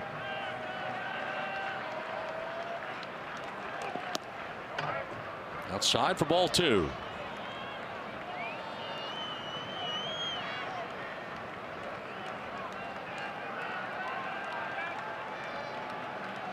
(7-4) Rangers on top. 2 down in the 9th inning. It'll take something from Jankowski if we are to continue. And we'll get something. A base hit into center field for Jankowski. Well, Travis on here with 2 down in the inning. That one gets away. And now Jankowski will take second base.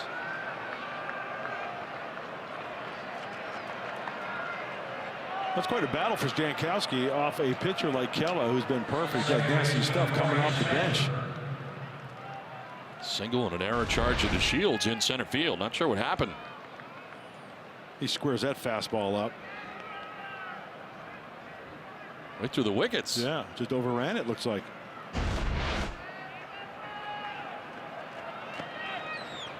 You know, thank goodness, was it Chu backing up there? Because he made no effort. Yeah, it was.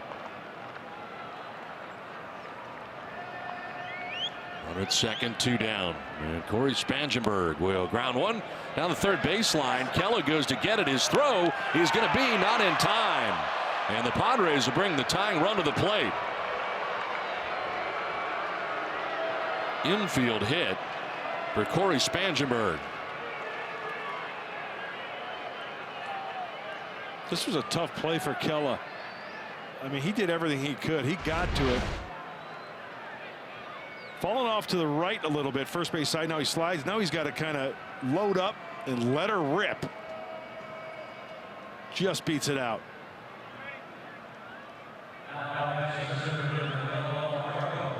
Good call by first base umpire John Litka. So first and third, 2 down. Manuel Margot coming up.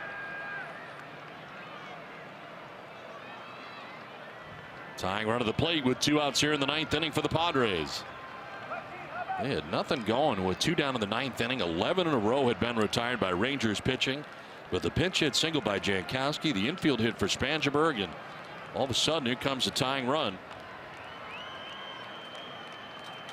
2 home runs allowed this season by Kella.